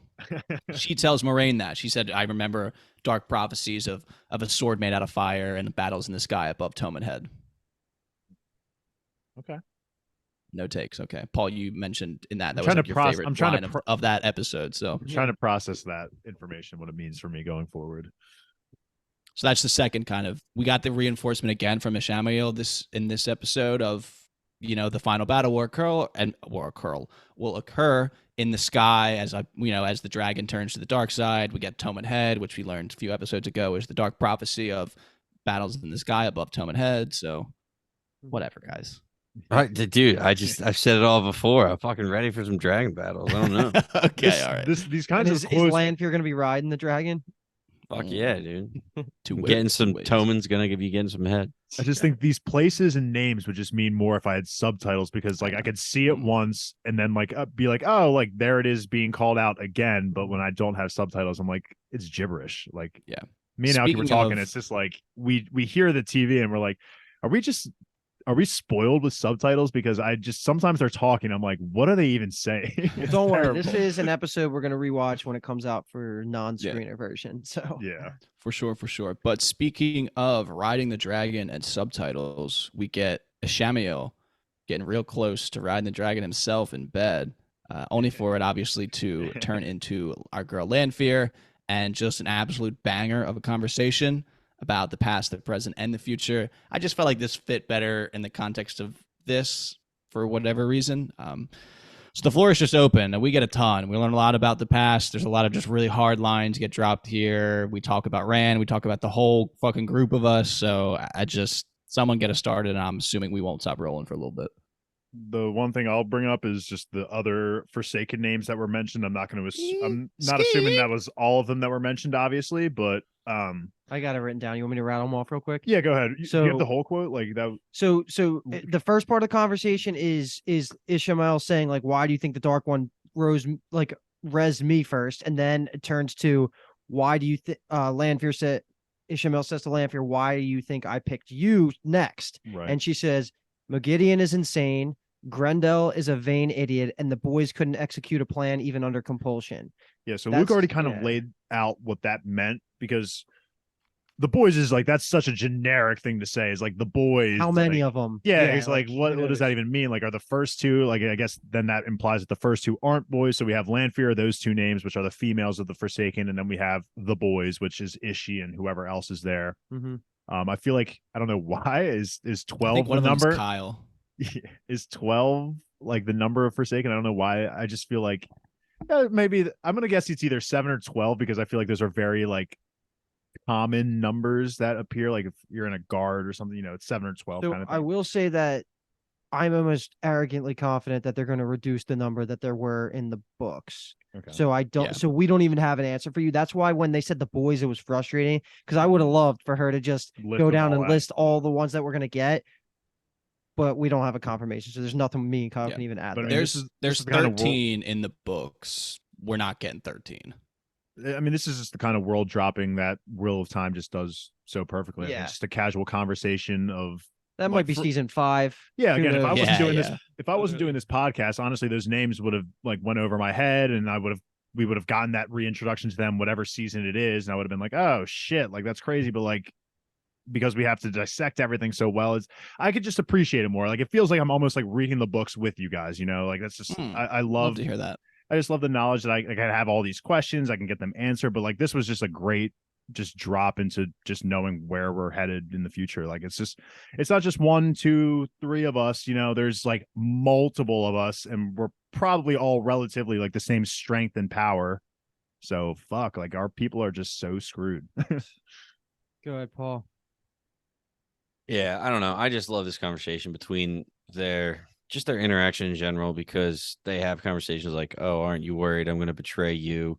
And Lanfear's like, "Oh, like, obviously I am going to betray you." And Ishi gets all serious and goes up in her face, and she actually looks scared for a second. She tries to play it off, but she genuinely does look scared. The whole conversation about, why he awoke me first. Because out of all of the chosen or all the Forsaken, I'm the only one that actually believes in the dark, Mhm. to break the wheel. And he even said, well, I think he said to stop it. I don't know if he said to break it. He said to stop the suffering, Gotcha. which is eerily similar to Dana's reason for being a dark friend from episode 3, when she's like, the way the world is now, of all the suffering, all the people that, live and die in the same town, all that kind of stuff. Like, he doesn't want to like send the world in darkness. Like he wants to save the world by breaking the wheel. A few I'm just other good. interested. I can't believe they gave this early. This is like a really like high level like a Shamail take. I love it. I'm really into it. But this happens like way later in the books when you kind of learn about like his actual ideals. I mean, yeah, I definitely like it because he's not just following somebody; he actually has an ideal. Maybe the dude he's following will help them achieve that. Just a few other things in this little back and forth. I woke you because I know what you want. You always wanted, your boy. You're gonna go get your boy. Um, she actually compliments Is she saying you're getting better in the dream world, and that's kind of nice because she is like the master of it. She's the one that can manipulate it the most, but he can Connects back still to season 1, how good exactly he was with it. Yeah. Eyes of Ember, just and how they were just little flashes that weren't complete manipulation or anything like that. So that's awesome. And then the fact is, how does the current dragon measure up to his predecessor? And the fact that she's just like, he's afraid, he rejects his own power, all that stuff. But then him just comparing Rand, that is, to the old dragon, like the original dragon, just so cool. And then they talk about like, what about the girls too? And so obviously they're tracking everybody. And then what about Matt? Matt was born mad, and Perrin will be soon more wolf than he is man. They're talking about fucking everybody. Mine. He's actually said. I Wait, think yes. he says mine Yeah, it was there. born So mine. Matt Yeah. was born mine, and Perrin is making his way to being mine. So that kind of goes into what I was saying at the Oh. beginning of the episode, that like Matt and Perrin are kind of being pushed more so to the dark Yeah. side, whereas the other three are definitely more into the light. We watched that quote a couple times. Oh, Paul, 'cause I- we Dude, didn't know. I think 10 times. I literally had my laptop in the air to my ear, and I was like, "What is he saying?" Oh, Yeah, we did yeah. it. We replayed it like 4 times because Yeah. like it's right when he says mine, it like goes a tone lower and Yeah. like you can't really hear it. It's like he's saying M word. I can't hear it. And the one you missed for the girls specifically, he says, of the 2 girls, one craves power, the other fears it. Which obviously Nynaeve fears it. I'm assuming. Well, Yeah. maybe not. No, okay. yeah. And then Egwene's the one that's craving it. She wants, yeah. My only other like comment I really have with this conversation is that we really get a look into like the quote unquote dark side, and how to me it doesn't seem like the dark side is like entirely loyal, if that makes sense. Like they're not like closely knit. So Lanfear automatically starts the conversation off by saying like, oh, like not that I don't think she would do it, but she presents the hypothetical of what if I betrayed you? And then we already see kind of like Leandrin with Nynaeve and how Leandrin like saved Nynaeve, and like she has these ties to like the light side with Nynaeve and her son. So it just, for me, it's like the dark side isn't cohesive. Like they have reasons for joining, but they're not like dark reasons. They're all potentially like good reasons, but they've kind of cornered themselves into forcing themselves into joining the dark side, if that makes sense. So Perfectly summed up. The nuance of it is so important, and what makes it realistic and well written. The best thing to compare it to would be just like an equivalent would be like the Lannisters, right? Like they're all kind of the same goal, but they each have their own individual things. They'll backstab each other just to get ahead a little bit, but they're still like the ultimate goal is to push forward the Lannister agenda, So that's how I view it. But that's great. Yeah. Yeah, if they were like a cohesive unit, it would be pretty much game over. The world would be dead with just these 2 probably. that's what that's where my note was going. It's just like I couldn't even imagine if like people were like actually willing to join the dark side, and not just for sakes of like their, if you want to call it like human side, like I feel like that would just present a way bigger threat. 13 issues would kill the world, basically. Yeah, and I think this honestly for me, much this for me presents like, a feasible weakness in the dark side. That's like, okay, like they're not like, and I love that we're like kind of humanizing Lanfear here, because I keep forgetting that she was human. Like she's been around for 3,000 years. She's a Forsaken. She's strong as hell. Like I love this interaction. Like this was honestly like a top 3, if not 1 interaction for me on this like whole show. Like it's my favorite character talking to like an up and coming favorite character. We're not going to say up there, but like, Pat and Fane's still right there in 3. Hilarious that you say that, because anytime there was a Forsaken, and like it was a Forsaken only chapter in the books, whether it's a prologue, an epilogue, a random chapter that's just like a highlight in the books, I was like texting Kyle. I was like, this is the best. Like I fucking love anything to do with Forsaken talking to each other is just my favorite parts of like this whole series. 100%. And it's just for the reasons that you're pointing out. It's so fun to learn more about them. And they don't give you too much, so it gets rid of the mystery, but it's always like trickling in. And every time it's super interesting. But I'm pissed. Paul took all the fun things to talk about. I got 2 other things written down that I'll just bring up now. Like I love that they both talk in the old tongue initially. That's just cool. Like whenever the old tongue's around, it's just a cool aspect of Wheel of Time. And then my other thing was, and I might have misread this, so correct me if I'm wrong, but I took it that in the beginning of this conversation, when they're talking about where humanity is now since the last breaking of the world, they're saying like, oh, like 3,000 years later, and they're still only using swords. Like I'm taking it as the last time that the dragon was around, like the world broke so badly that after 3,000 years, we should be ahead in the technological chain of like where humanity evolves to, like akin to what Dave brought up earlier about when Luce Theron was alive, like they had flying cars and shit. 3,000 years later, we're still using swords. That's how I took it, and I think that's like a really They cool also quote, 'cause were they saying, know. were they also saying here that they didn't view it as them breaking the world? Yeah. Well, I mean, he's more saying that like, okay, they're saying we broke the world, but like they've had all this time to fix it and they haven't done shit about Right, it type of deal. Like, that's kind of the way I took it, of him like looking down basically on like humanity in Right. their current state of like, what the hell have they been doing for 3,000 years? Which is super cool and interesting. Oh yeah, definitely. Yeah. Again, this was just like I could eat up this conversation all day. Yeah. I think this is a top 3 scene of the series, and I use that a lot, but it's because the series keeps We're getting gonna- better and yeah, better. yeah. Yeah, I keep mean, getting we're gonna come back to this. We're gonna be talking about this for a while. There's just, again, like Dave said, the name drops in themselves are just fucking awesome. Mhm. But all right, so Ishamael gets woken out of the dream, which is cool. I like the way they did that, where like you hear it coming, and she's like, "You gotta go," and then he wakes up in the real world to Turok's voice or a messenger, summons him for an audience, questions him about his background, which he gives like a really good answer of, "I left my home so long ago." Like, all right, buddy. Mhm. And just kind of turns into the present, another present, which again, another shocking present. The first time it was Pat and Fane. This time it's going to be Egwene. Luke already mentioned about her getting the collar and the shoulder pads and everything. I don't know if we want to talk about it anymore, or we just want to kind of wrap it up and go into MVP, LVP. No just- real comments. It's just how are they going to rescue her? I mean, if she's going to be surrounded by Seanchan and like Ishii at all times, like how the hell are Elaine and Nynaeve going to get in there and take her? You know, so we'll see. Turok just made another comment about to Ishii, you're not of the blood or of the land. So again, just to go with that theme, hopefully, I don't know. I'm waiting for the reveal that some crazy like Perrin is of the blood or something like that. Like somebody is of the blood or of the land, and you just get something cool there. So yeah, the same thing that they were talking about earlier. The High Lady has a gift for you. I wish only you receive it in good faith. I assume the gift is like death or something like that, because I already talked about overthrowing him. It's Egwene. It's Egwene. So okay, so I got confused because Ishii says to her at one point, like, "I have a gift for you." His gift to Surath was the girls, was Leandrin bringing the girls. Okay, And like, And now- because that was like, hey, we're gonna give, like, I'll give you these crazy strong channelers that you can then give to Turok as a gift, and it's gonna be like everything will be copacetic because you just brought these insanely powerful Damane to him, which will, basically let him take over the world. so Egwene was the gift that was supposed to be received in good it was faith. supposed to be, it's supposed to be 3 of them, but it ends up just being 1. But obviously Turok doesn't know that it was supposed to be 3.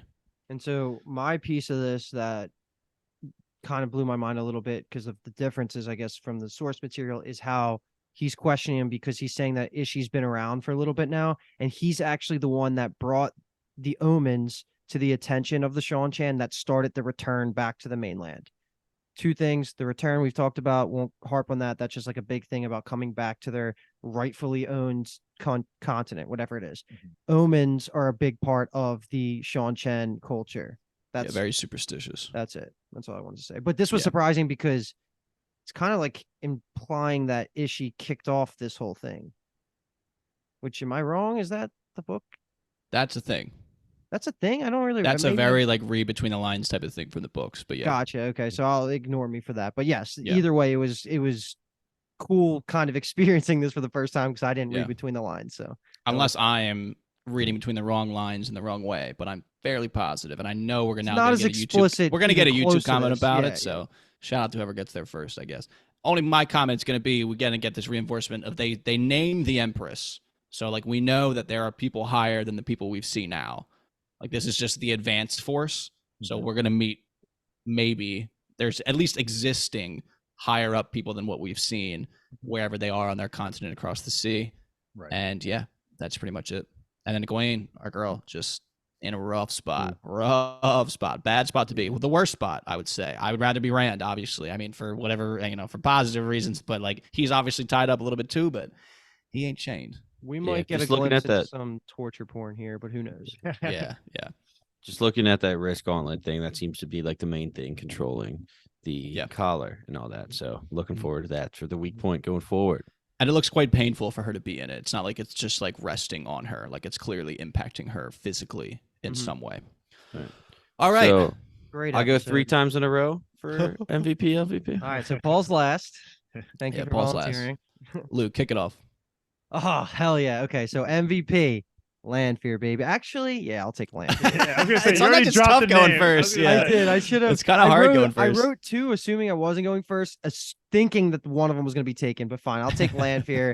Like, because yes, you removed your fingers off the I peach. did, You I did, gotta I- say it now.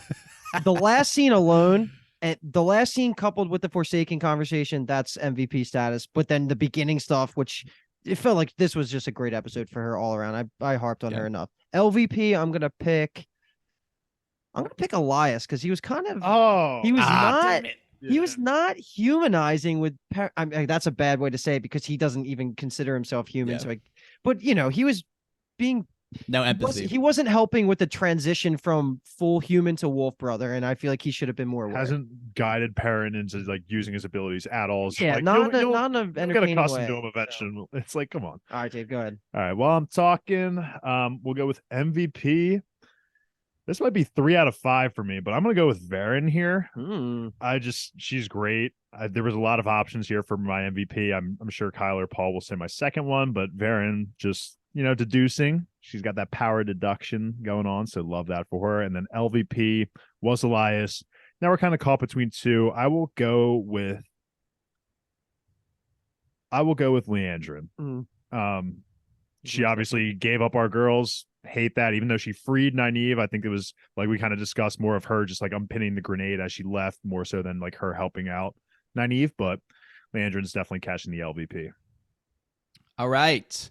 My MVP is going to be Aviendha. Yeah, that was Of- the other one. Yeah, of the Fucking Nine Valley fuck. Sept of the Tar Dadail, Far Dies Mai. She Come on, just man. introduced us to a lot of concepts that we will be talking about for literally the length of this entire show. So it's very fun to finally meet her. Happens in a little bit of a different way, obviously, than the books, but she's fucking fantastic with all that grappling. And then my LVP is going to be Nynaeve because she just was useless pretty much. And she was honestly negative in her and Elaine trying to survive and find Egwene. I mean, if they didn't get knocked out and went to the Aes Sedai and her warder, like Nynaeve would have ruined it all, it feels like. So Absolutely. she's got to learn to step down a little bit. Yeah, MVP. I'm going to go Elaine. She's the only one to actually cast and make moves. There while we go. everybody That was the was one. running out. So That was the name. Elaine, thank God for her. And then LVP, I'm going to do Lady Sirath because she lost so much fingernail. I don't even find her attractive anymore. Yeah. It's definitely like a noticeable if she stepped on the scale, she would weigh less because Yeah. she lost those fingernails.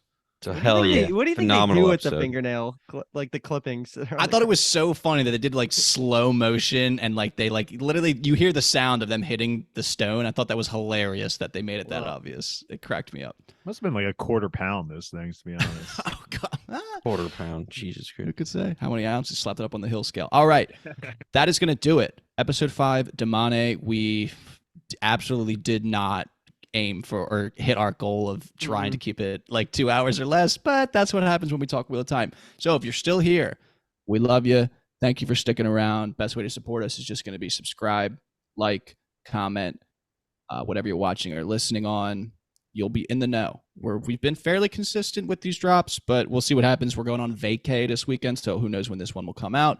And we got to go watch the Eagles game. So that's it. I'm going to keep it short and sweet. Bye. Go Birds.